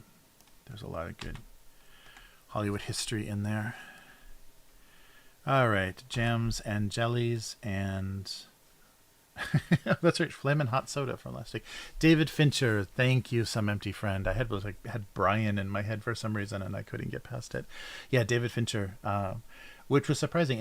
It's like very much a period piece, and it's David Fincher's direction, and he does a lot of like really good like noir lighting things. There's some really good really beautiful shots. And the soundtrack is the composer's Trent Reznor. So I guess they've worked a lot together. But so Trent Reznor did like 40s like cinematic scoring for for a simulated Hollywood picture. Yeah, that was funny to see his name in the credits. So I guess he's a Hollywood composer now, that Trent Reznor. But yeah, but Manco's pretty good. If you like if you know Citizen Kane and you are interested in any of that story, there's a lot of interesting backstory because Herman Mankiewicz had a connection. Like he knew Hearst's wife, and he had a connection. Basically, he was supported in Hollywood by William Randolph Hearst, and so then him basing Charles Foster Kane in Citizen Kane on William Randolph Hearst was a bit of a betrayal and a bit of like telling secrets and a little bit of revenge, for his treatment. But there's some really good scenes, and Charles Dance plays Tywin Lannister from Game of Thrones, plays William Randolph Hearst. So he has got a real menacing scene. He's doing like an American accent, and he does a really menacing scene where he tells the story of the organ grinder's monkey. That's a really good, menacing scene with Gary Oldman and Charles Dance. So there's a lot of really good actors in that, and they pull off their characters convincingly. Not from this world. Yeah, I think he's done. Yeah, he's been doing a lot. I think because he did even like video game stuff. I think for a while, like there was a bunch of Trent Reznor has had quite a career after Nine Inch Nails. Yeah, it's of course like you could recognize his stuff from Seven, but after that it's harder and harder to identify his work. He doesn't have that like super distinctive like it means he's much more adaptable than like a Danny Elfman where you hear that bump bump bump bump bump bump, bump and that's the Danny Elfman soundtrack. All right, so let's see. I don't know. It's going to take a second to make this work, I think. Let's try some comments. But I think the window is renamed again. Right. K5 is 9 Inch Nails fan. Nice. All right. Oh, I'm over here now. Okay, so let's find the window today. There we go. Oh, way too big. All right, so let's try to make this work here. Wow, I have no idea how this works. There we go. Seems to fit. I'm just like sizing the window and it's somehow magically fitting in there. Oh, this went out as well. Oh, that's right, because today, I'm working on today's cartoon today, so there's not a cartoon that didn't go out yet. So our Flamin' Hot Soda, so this is from the 17th. So Flamin' Hot Soda wanted to make the most of his limited time. No comments at all. People are like, I don't know what Flamin' Hot Soda is. No comments and 14 likes. That's funny. Yep. So May 12th. Oh, the weird muffin. So there were no misshapen muffins, only delicious variations. All right. And that is why we date, searching for that perfect muffin. Aw, Podog, that's perfect. Nice. Looking for that perfect muffin. It's hard to muff a muffin. All right. Infinite diversity through infinite combinations. Nice. Potato. All right. Yeah, that's why we date. Searching for the perfect muffin. All right. And I think these were ones I drew on the other week that I missed, the week before that I missed. I don't think we did this yet. So May 10th was with no sandwiches or cookies being made. He had become involved in shameless comfort eating. All right. Uh-oh. Comfort eating is touching a nerve. Just finished peanut butter and crackers at 3 a.m. Shameless comfort eating. Nice. Terror Bear. Mom gave us a spoonful of peanut butter as an energy snack in the 60s. Way ahead of the curve. Wow. Yeah, what was the... I forget the reason. There would be some reason to just grab... I think when like peanut butter cookies or something was being made, that was always the excuse to get at the peanut butter. Too many carbs and crackers. I just use a spoon.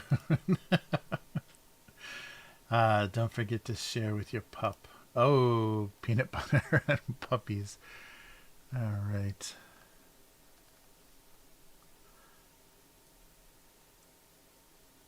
Yeah, I bet you're right, K5. Yeah, people, it hasn't reached the oh yeah, the soda looked like Tejan. Yes, a very spicy soda. All right, I'll go back one more. I think one more. There's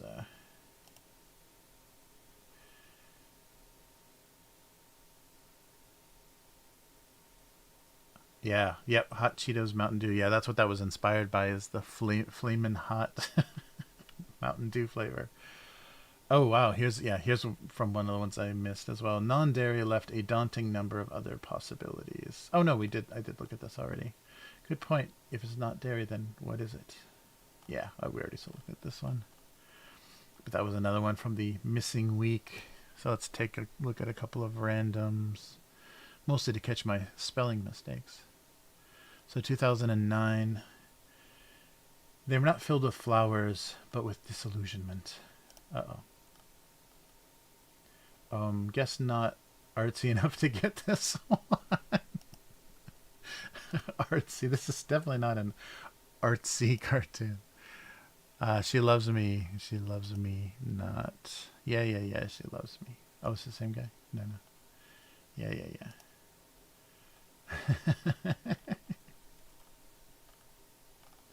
All right. Those artsy cartoons.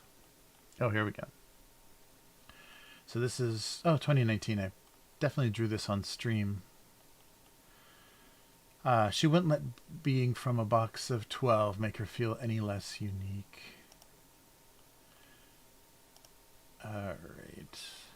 2020. Tofu refused to admit any relationship. Oh yeah, we've already seen this one.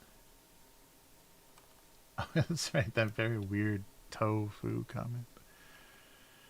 And they were completely and unashamedly materialistic because they were building materials. Yep. Gray was a blockhead who wanted a trophy wife, Miss Zero. Oh, this person definitely gets the weird thing that I used to do more with this cartoon. The kind of soap opera relationships between the individual items. So hangers on. Someone clinging to it, clearly a match made in a hardware store. Haha. I never spelled anything wrong. Never. I just make horrible grammar mistakes. Oh, there we go. A nice, look at that artistry. You can see the celery faintly through the tomato juice, which I don't think you could, but it looks cool. There were morning juices, and then there were morning saviors. Bottoms up. And what's the other one here? I wouldn't mind a Bloody Mary now myself. Yeah, there's somebody was just talking about, I don't know where this is from. I think it's maybe like a Florida thing, like a southern thing, but beer and clamato juice, that tomato clam juice stuff. So beer and tomato juice, and I've seen tomato beer in the grocery stores here, like beer with tomato juice in it, but I've never had that before. What if that's any good? But yeah, someone was talking about a beer and clamato recently, and I can't imagine what that would taste like. I guess it depends on the beer. All right. Yeah, the celery. Celery doesn't have any little leaves on it. All right, one more. 2007. Look at that tiny marker drawing. He cherished their monthly meetings, but she seemed only to be there to get the rent check written. All right. Balancing a checkbook. All right. There we go. Okay, so now it's the hard part of writing some cartoons. So we have a potentially very smelly convenience store snack this week. It's got squid in it, but yeah, but I'll show you the brand I really like because they do some really good Japanese plum candies and things. So I'll show you that as well. And I'll see if there's a... oh, yeah, the character is on the package. I just don't know if you're going to be able to see it because it's going to key out again. But we'll try. All right, so... back to the writing. All right, so this was about bananas in containers. So I think this was Matt's suggestion of... I was drawing a bunch of containers, so a food kind of choosing containers. Yes, it was Matt. Thank you, Matt. The sleeping Matt.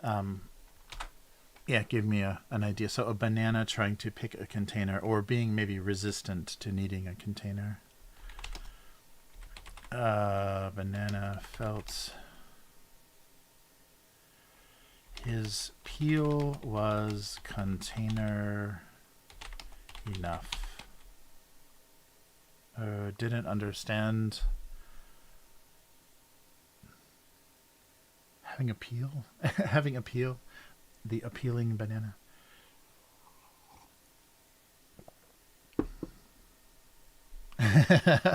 Oh, really? It is. A michelada. Michelada? Oh, I've never had that before. That's cool. Let me look that up. Yeah, so is that... because there's a lot of Cuban Michel... let me see. Yeah. Oh, it is Mexican. Okay, Mexican beer and tomato juice. Oh, that's cool.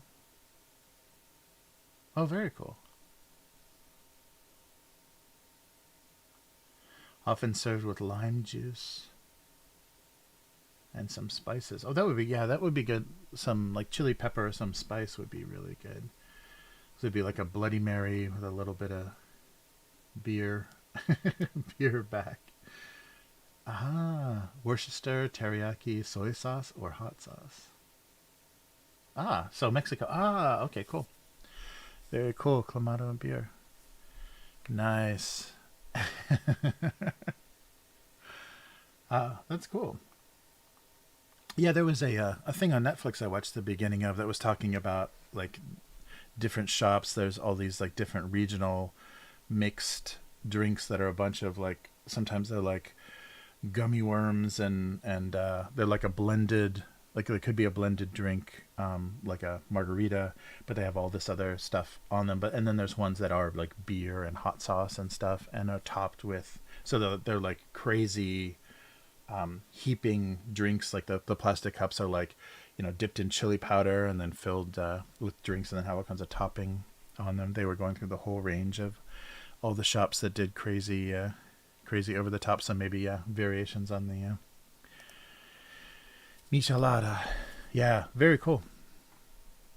But that's funny, I never came across those in LA, so there wasn't any stands or anything like in because there's a lot of areas of Los Angeles that have festivals and stuff. And I never came across any stands that sold any of those beer drinks, but I haven't been there in so long. It could have happened. All right, the banana felt his peel was container enough. Or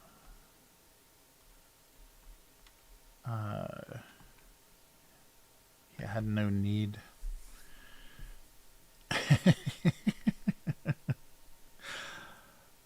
Would never find a container to fit him.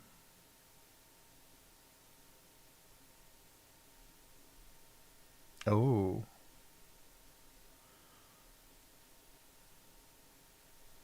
Nice.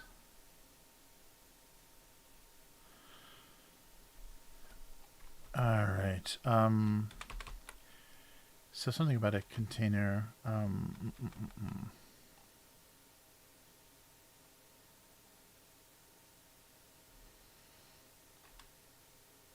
having appeal.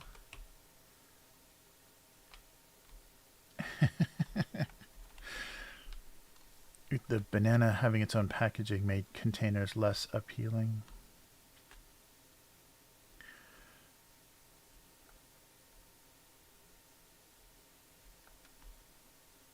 It's pretty short and to the point. Was container enough?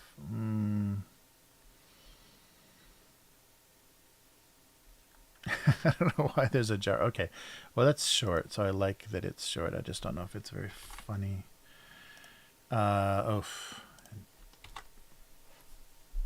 The jams versus jellies.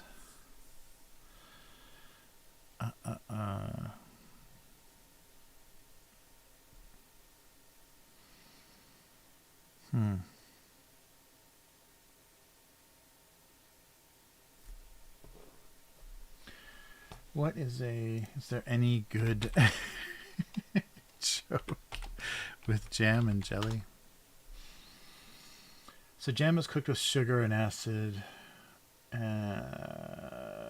Okay. But pectin is also sometimes used. Jams tend to be slightly looser compared to jellies.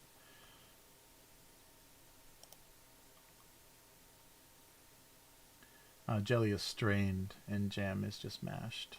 That's pretty much it. Jam is UK and Americans call it jelly. Jelly in the UK is what Americans call jello. Oh, that's right. Yeah, jelly is gelatin in the UK. And chips are fries. Very confusing. Why is marmalade not a jam? God, you can really waste time on Google. All right. So jelly and jam. So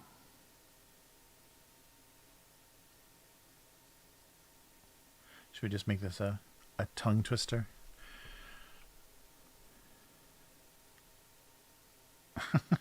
Because he was jelly. So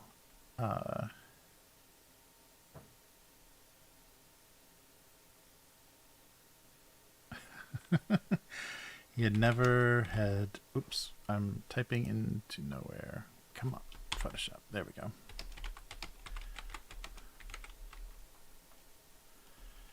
Jealous.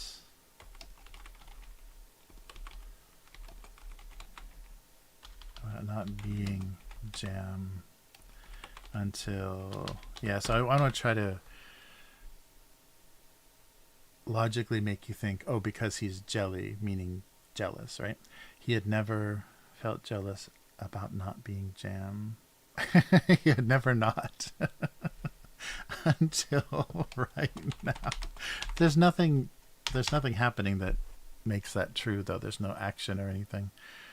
He had never felt jealous about not being jam until right now.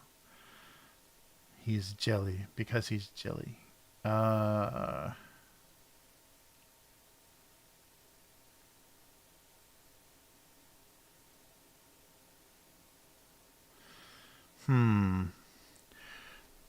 The jelly wanted to jam, but the jam was jelly.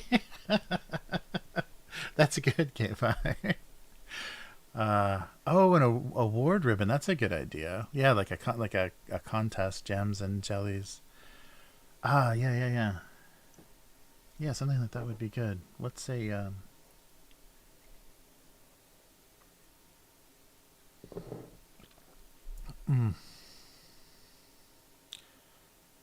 yeah, because there isn't any action going on. It's just too there's a little bit of spill. You never felt jealous about not being that's just a very confusing sentence. Never been not being never not. Let's see. I like strawberry when it comes to filled stuff. Oh, with strawberries, not a fan. Oh, that's interesting. Yeah, because sometimes you do get those like chunks of, cooked strawberry. If it's just like a jam type thing, you can get some unpleasant chunks of things. Yeah, for field stuff too, they definitely need, yeah, jelly is better than jams or preserves or whatever, where it's all clumpy. That can be a real texture ruiner. Okay, yeah, maybe the jam, yeah, the jam being jelly.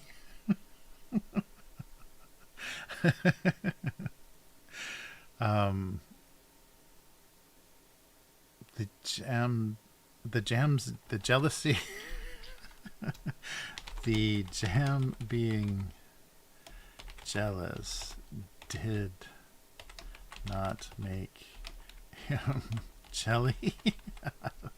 hum.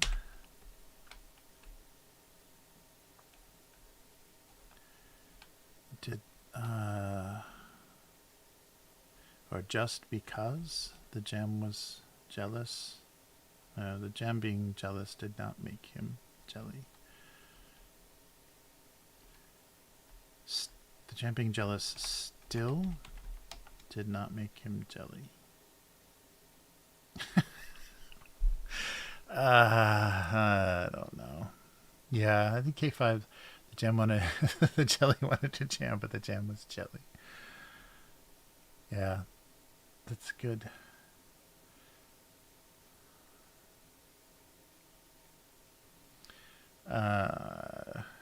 Or the jealousy. The jealousy. The jam's jealousy?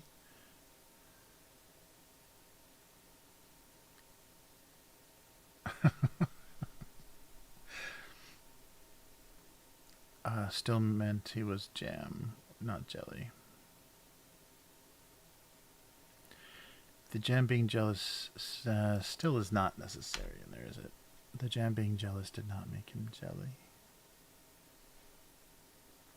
The jam's jealousy? Yeah, jealousy and jelly. Jealousy was the jam's worst. Yeah, it does look like just blood on the floor. It's a damn jam fight. Yeah, so I'm trying to make the purple one jelly and the red one jam. Yeah, is it a...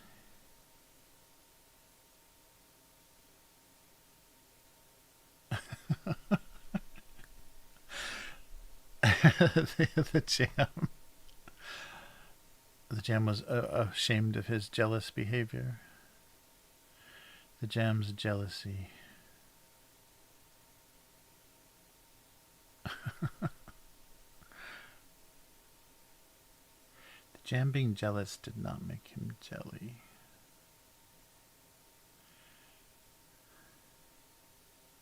Oh, this is getting ridiculous. Still. Oh, I don't know if it's... I've only seen one article that mentioned it, but did you guys see that McDonald's is leaving Russia? I thought that was amazing. I mean, that's a huge market that they, must be abandoning.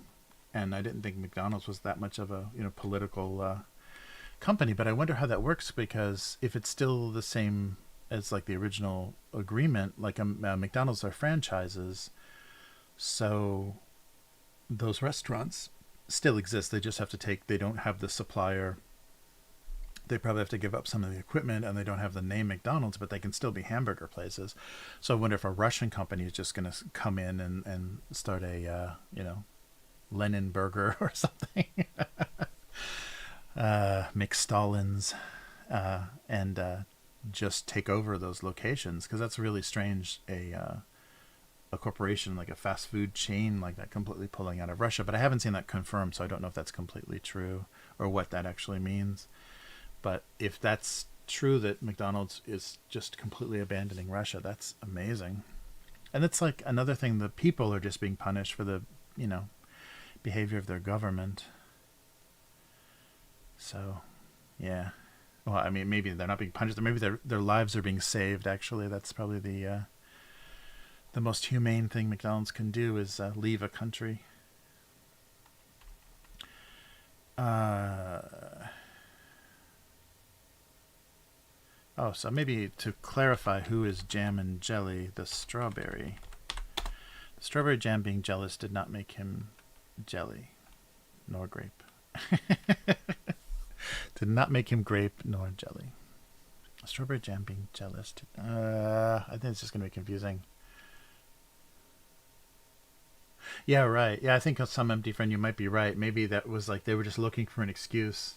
But did you see that like 600-pound guy that like chained himself to the to the door of McDonald's because they closed, like in after the beginning of the invasion of Ukraine, the McDonald's closed all their locations, and some guy in protest chained himself to one of the doors, and so you can't come here, get us addicted to your food, and then lock the doors.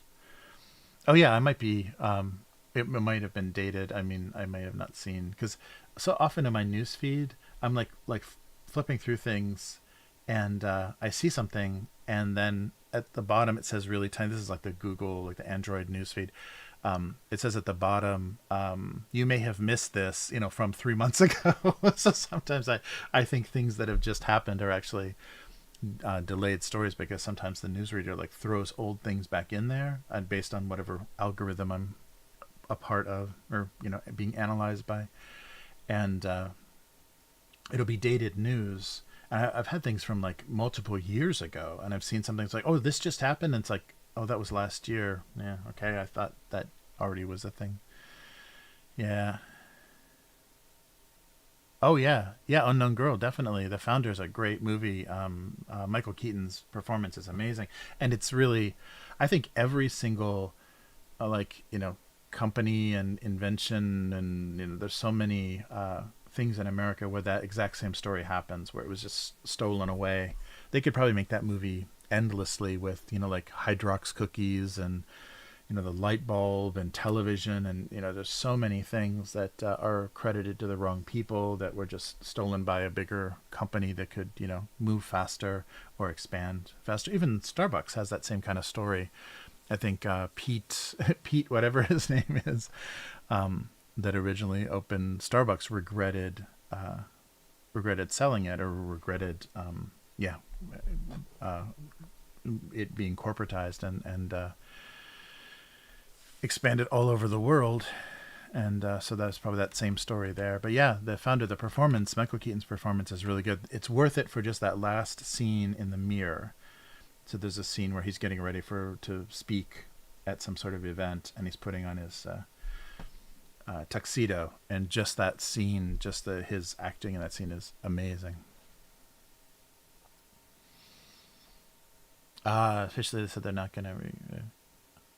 Yeah. I watched a YouTube thing about the history of Hydrox, and even the guy that tried to bring it back. There was like an attorney or something that loved, had nice old memories of Hydrox, and he bought the name and he tried to reproduce the recipe, and he got it into stores, but the distributors that do Oreos and Nabisco, the Nabisco distributors, or I guess it's even bigger company now, were actually like hiding his cookies so they couldn't easily be even seen on the shelves, because a lot of the merchandisers for Oreo cookies and stuff come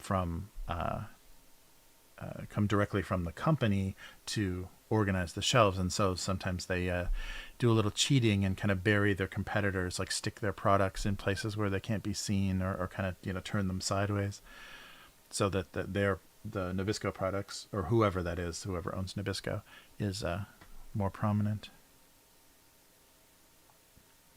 Yeah, the company that owns Oreo sounds vicious.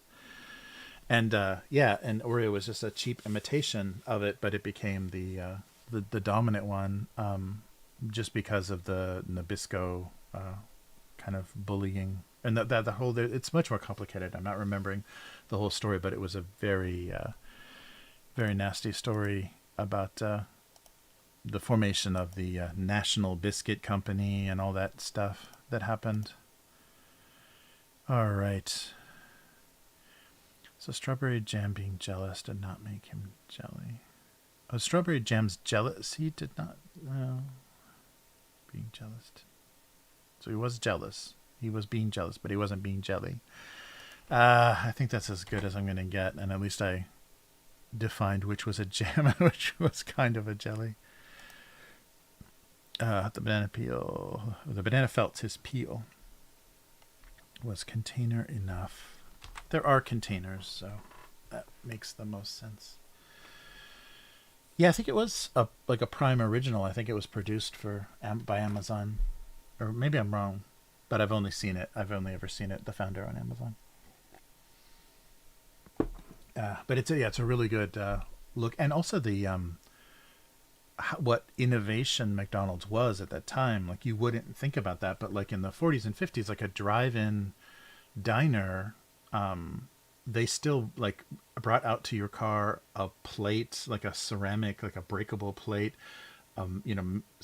silverware, like metal knives and forks and glasses on a tray. Like, you were served your food, like your fried chicken or your steak or even your hamburger, on actual dinnerware. And so the idea of eating out of a bag and everything wrapped in paper was like revolutionary, because things were still in that mode where it wasn't quite fast food yet. And I think the McDonald's brothers invented fast food, which is pretty amazing. And now, like, we wouldn't even know any other way.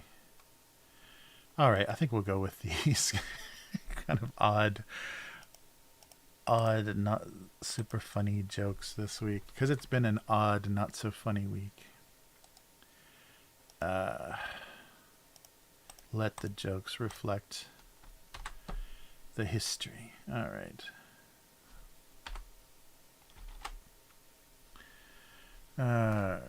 So let me just make some quick JPEGs. Oh yeah, definitely. There'd be so many people being injured and children and things. Yeah, it'd be crazy. Yeah. There's a good video about the Hydrox. Oh. Oh, I don't know. I mean, I know that the story was that there was a guy that brought back the original name Hydrox and simulated. I think the cookie recipe disappeared, but simulated it as close as possible. But I have seen Hydrox cookies, and I think they were the revival ones. I don't think they were the original ones. I'm not sure, but I think when I was a kid, I do remember Hydrox from when I was a kid. So it was probably the 70s where before they got totally wiped out, because I do remember that. Or at least maybe the name was just like still bouncing around. But yeah, I'm pretty sure that I remember Hydrox cookies, because I always thought that they were the imitation, that Hydrox was the copy, but they were actually the original, just like so many things that are like that. Oh. But yeah, the story of all of that is on YouTube. It's pretty interesting. I think it was actually a lawyer that took over the ownership of the National Biscuit Company, because there was like fierce competition between the East Coast, West Coast, and like Midwest for biscuits. The biscuit wars of whatever, 1930 or whatever. All right, so what are we doing? Oh, all right. Here comes that stinky convenience store time.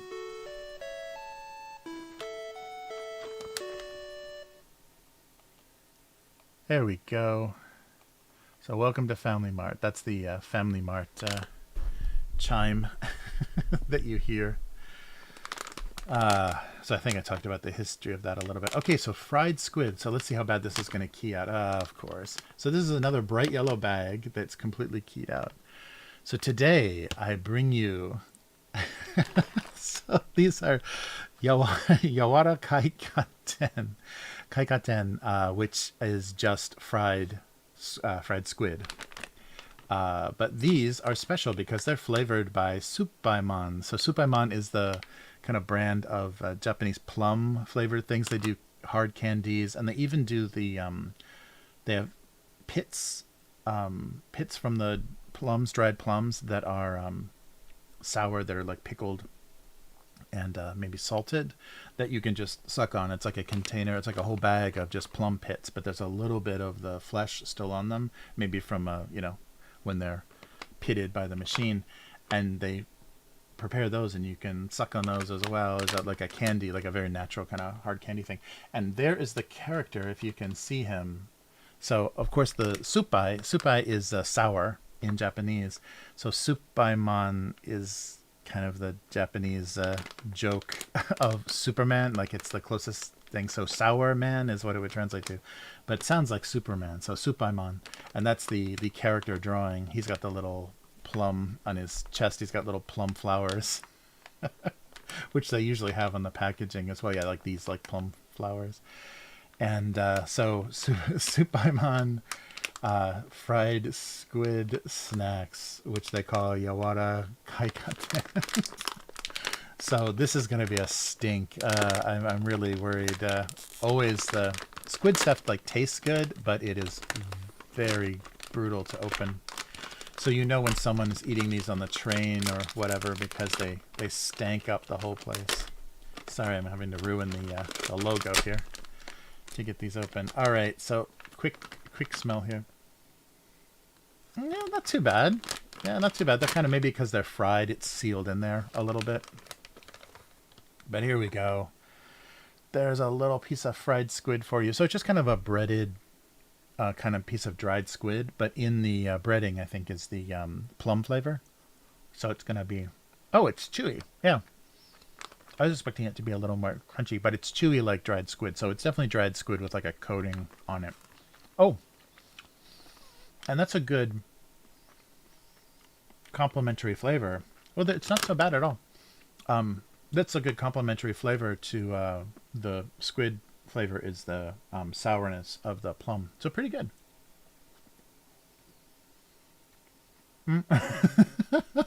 K5 is already sick. So I'm not going to make anybody hungry tonight. But yeah, these are just like the little tentacles and things. So being breaded, you don't see any suction cups or anything. So it's a little bit easier maybe to visually deal with. They definitely smell like squid. But the combination of the sour plum is really good. So dried squid doesn't taste like much. It tastes like whatever, the soy sauce or whatever they kind of season it with. It's a very mild taste. And the chewiness of the dried squid is much less than it's not quite a jerky. Like it's much softer than like a beef jerky or a, turkey jerky or whatever. It's easier. Although they do make squid that's really hard. Maybe they dry it differently. Well, this isn't bad at all. It's a little smelly, so I apologize if you were in the room. I would definitely be apologizing for. But it's not as sometimes it's like, whoa, the low tide at the beach kind of reek. But it's not so bad, I think, because it's coated. But these are pretty good. I thought they were going to be a little crispier or something, but it's very chewy. The outside is really, really soft and chewy. But there's a supaimon pointing at you. That's a terrible drawing. Look at his finger. It's just like a giant bump. That's not his fist. That's a single finger pointing. But yeah, not bad at all.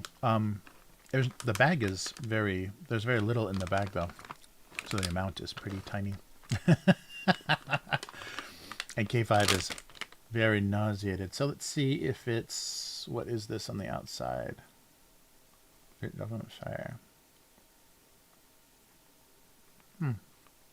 Yeah, but not bad at all. There's a lot of fish snacks that are a lot harder to eat, either texture-wise or flavor-wise. But these are really mild, like surprisingly mild. So if you're curious, and they're actually not that sour. Like the some of the supaimon. So I would warn you, some of the supaimon stuff, which, sorry, the logos I'll cut, is really sour. It's like, almost like, pucker up, pucker up sour. But this isn't so bad. Maybe because it could easily overpower the taste of the rest of the snack. These are not bad at all. So, any of the candies, if you see this, what is supposed to be yellow and red, if you see any of this yellow and red packaging with that little superhero guy with the helmet, yeah, try any of those candies. This is the first time I've actually seen them do like a fish snack type thing. When I was worried, I picked them up, to do for the convenience store thing, but never got up the courage to do it. But I was out of options. I didn't have a chance to visit the convenience store, so I was out of options for this week. But these aren't bad at all. If you've never tried dried squid before, this is like a very safe, easy way to try it, because it's not as brutal as it could be. Interesting. So, the supaiman yawarakai katen. Interesting. Yeah, so maybe they're to take off on that kind of fried, because I could imagine they do like fried squid or something and then squeeze some sour plum on top of that. Yes, that was an X an X crossed. Yeah, I think they're all just like little tentacles all like layered together. Yeah, you can definitely tell. Like if you peeled that all off, it's just either a little strip of the body or like a little tentacle. Some of them are definitely tentacles. And that's the really unappetizing. Sometimes you'll see like a plastic container, it looks like a jar, but it's just plastic, see-through, and it's just all tentacles. So they've got the suction cup on them and the weird edges and taper on them, and it just looks crazy unappetizing. A lot of the dried squid, it's cut into strips, so it doesn't really look like anything. Like you could you assume it's just about anything. But when it's just the tentacles of the octopus or the squid, there's no denying, what you're eating. But they're surprisingly, edible and chewable. And squid itself is a real range. Like, you can have squid that you can't chew. There's no way. It's kind of like beef fat. Like, you'll never be able to chew it. It's just like an endless piece of gristle. And then you'll have squid that's so tender, it's like the most tender steak you've ever had or whatever, and especially if it's grilled nicely. So there's a real range of kind of quality, and it probably depends on how it's prepared and how it's kept. But yeah, squid can come in a real range. So if you have a bad experience eating squid and it was really miserable and you couldn't chew it, try it again at a nicer place or a different kind of preparation, and you might be surprised. Because I really like squid a lot more than I thought, because the only squid I'd had before in the US was just calamari, just the fried rings, and most of that is pretty low quality, so sometimes it gets a little chewy or a little fishy smell. But the really good stuff is not fishy at all, and it's very, very tender, and you can get, because there's pretty big squid, you can get kind of nice thick pieces, so it's like a nice little fillet. It's pretty amazing. K5 has completely been disgusted by everything. Yeah, right. I think if it was frozen, if it got freezer burn and stuff, then it would be completely impossible. Yeah, no, I totally get it. There's and it took me a long time, because I didn't grow up with anything but frozen fish sticks, and my mother hated seafood, so she never made those. But sometimes at the school lunch or whatever, they would have fish sticks.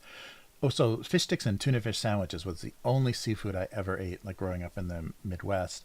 And but then after living in Chicago and New York and LA, got to try crab restaurants and different seafood places that definitely expanded my. I mean, you should definitely go beyond Red Lobster for trying seafood, because that place is pretty smelly just on its own without any food in it. But yeah, but so I was kind of ready for Japan, and I think a lot of people, if you don't like seafood, you can't just come to Japan and try to, because it gets pretty exotic here, and they eat a lot of really disgusting parts of the fish that you're not going to be able to get past if you don't like seafood.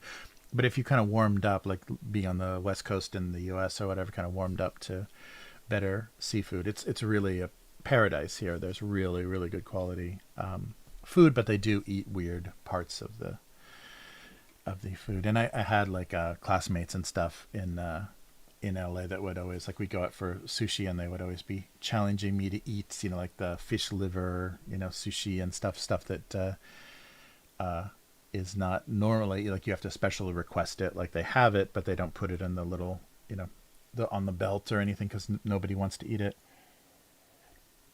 It's the stuff that just old men order.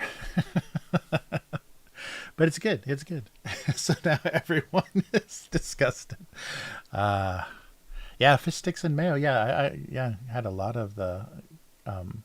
Yeah, well, that was the thing too. Is always any of the Catholic classmates or friends that I would have. They'd always have fish on Friday, and a lot of times they would just bake a fish. Like their mother would just like put a fish in the oven, and it would stink up the whole house.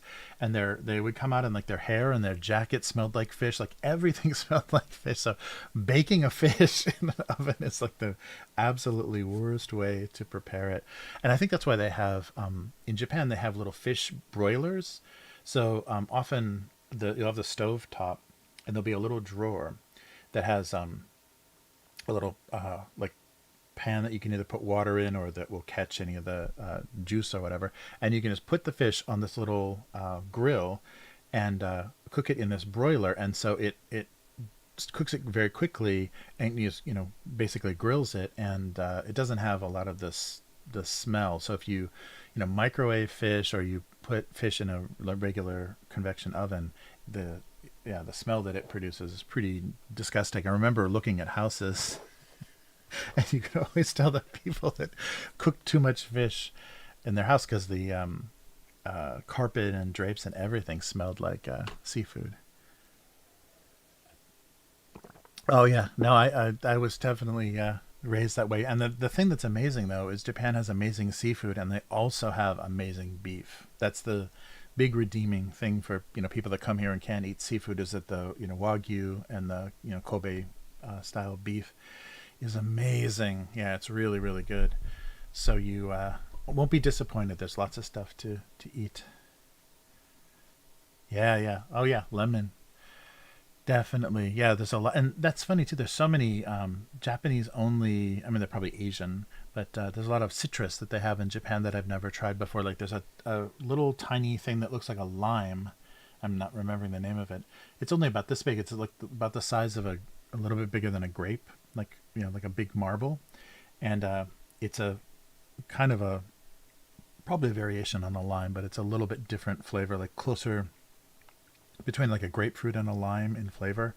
And that's like used to that juice of that citrus is used for specific types of fish and things, mostly the grilled, like freshwater fish. They use that a lot. But I was surprised how many kinds of citrus fruit there are, because I thought it was just like oranges, grapefruit, and lemons and limes, but there's so many. Maybe especially Asia has a lot of tiny little citrus. Nice. Yeah. Well, maybe it is like like closer, like a variation on the key lime. It's all the flesh inside is almost a little orange though. It's a green peel, and then it's a little it's not quite the light green of a lime, but it's a little more orange. But yeah, I forget the Japanese names of those. But yeah, it's really good stuff. All right. Well, enough of this convenience store. So sorry again, I found another yellow package that completely keys out. I gotta remember that yellow is not good for the camera. So another invisible convenience store segment. Oh yeah. Yeah, I've seen that too. Yeah, salted fish that way. Yeah, that's really good. Yeah, I'm surprised that there's a lot of dried fish that's really good, especially because it's salted, so it's really good as like a bar snack, like a beer snack.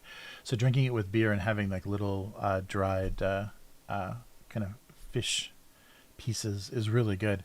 There's a lot of good variation on that. I've had like there's just a lot of good pieces, and some stuff that's dried a certain way, and then you eat it with mayonnaise and spicy cayenne pepper on top. That's really good too.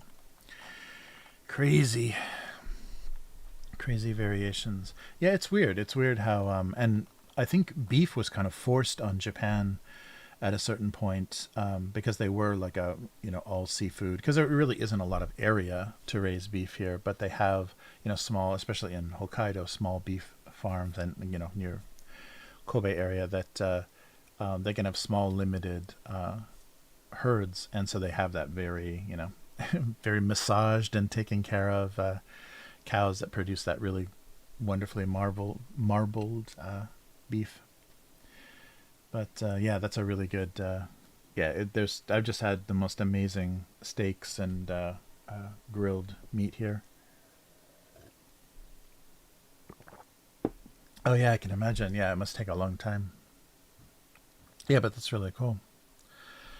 Salted fish. Yeah. Yeah, they have so many variations and so much stuff I don't even know. Like, people will tell me the name of something, like, okay, that's what it's called, but that doesn't tell me what it is. So yeah, it's very funny. And so many of the fish names don't translate well. Somebody will say this is this kind of fish in Japanese, and then they'll look it up, and the name will be like sea bream or something. I'm like, oh, okay, I don't know. I've never eaten that before, so I don't know what that is, because there's a lot of fish that are more specific to Pacific Ocean, and then of course even Asia. So they aren't fished or caught so much, or even imported a lot into the Americas. So yeah, there's a lot I haven't had contact with, but that are very common here. So yeah, a very funny variety of things. Nice. Well, I'm glad I'm glad we had a chance to do the stream. I was worried I wasn't gonna have any cartoons for this week. I had just given up. I was like, okay, it was like a prison sentence, like getting that week quarantine notice. Just like, okay, I'm just gonna do my time.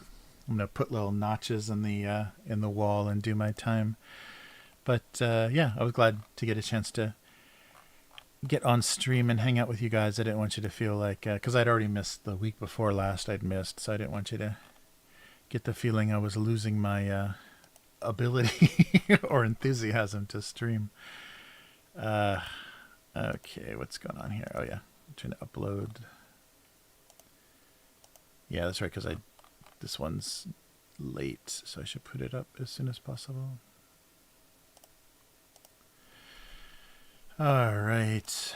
But yeah, so I'm going to do this again tomorrow from home for the weekly on the Upturned table. And hopefully I'll get Matt. If you want to see what Matt looks like, hopefully I can get Matt on the stream tomorrow, and we'll talk a little bit about Blade Runner and Everyday Heroes and all that goofy tabletop stuff that's coming out. But yeah, I'll see if I can figure out a way to do that. Yeah, that's right. The Pepto. Nice. Oh yeah, I don't think I've ever drawn Pepto or like N-acid or something. Yeah, I should do that. I think I've done like NyQuil, but I've never done Pepto. That's funny. Yes, that image is just indigestion. Nice.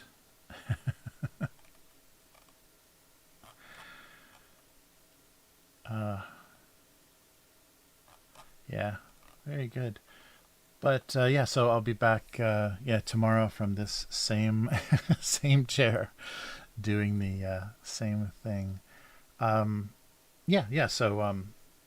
I will be back next week. Things should be back to normal, so I should be back Monday night, Tuesday your time, Monday night your time, next week, with another live stream. And it was good to see everyone. Unknown Girl, K5, and early on we had Leagued. It was good to see you, and Some Empty Friend showed up, and always is good at supplying me with the names I've completely forgotten.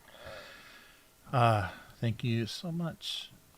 Yeah, K5 and Joe. It was good to see you, Joe. It's been a while since we've caught you on the. Yes, the bad weather. Yes, caught you on stream. Yeah, so hopefully we'll escape this infestation and no bad weather for anybody else. Yeah, I'm pretty sure now that my daughter's not got any symptoms, that it's getting less contagious. So I should be out of the woods. I think it was just that first couple of days when she was probably the most contagious, and we were doing masks and everything in when we were interacting, so should have been as safe as possible. Although they say, except for droplets, that masks can't keep something as small as that airborne virus. So, but let's not talk about that.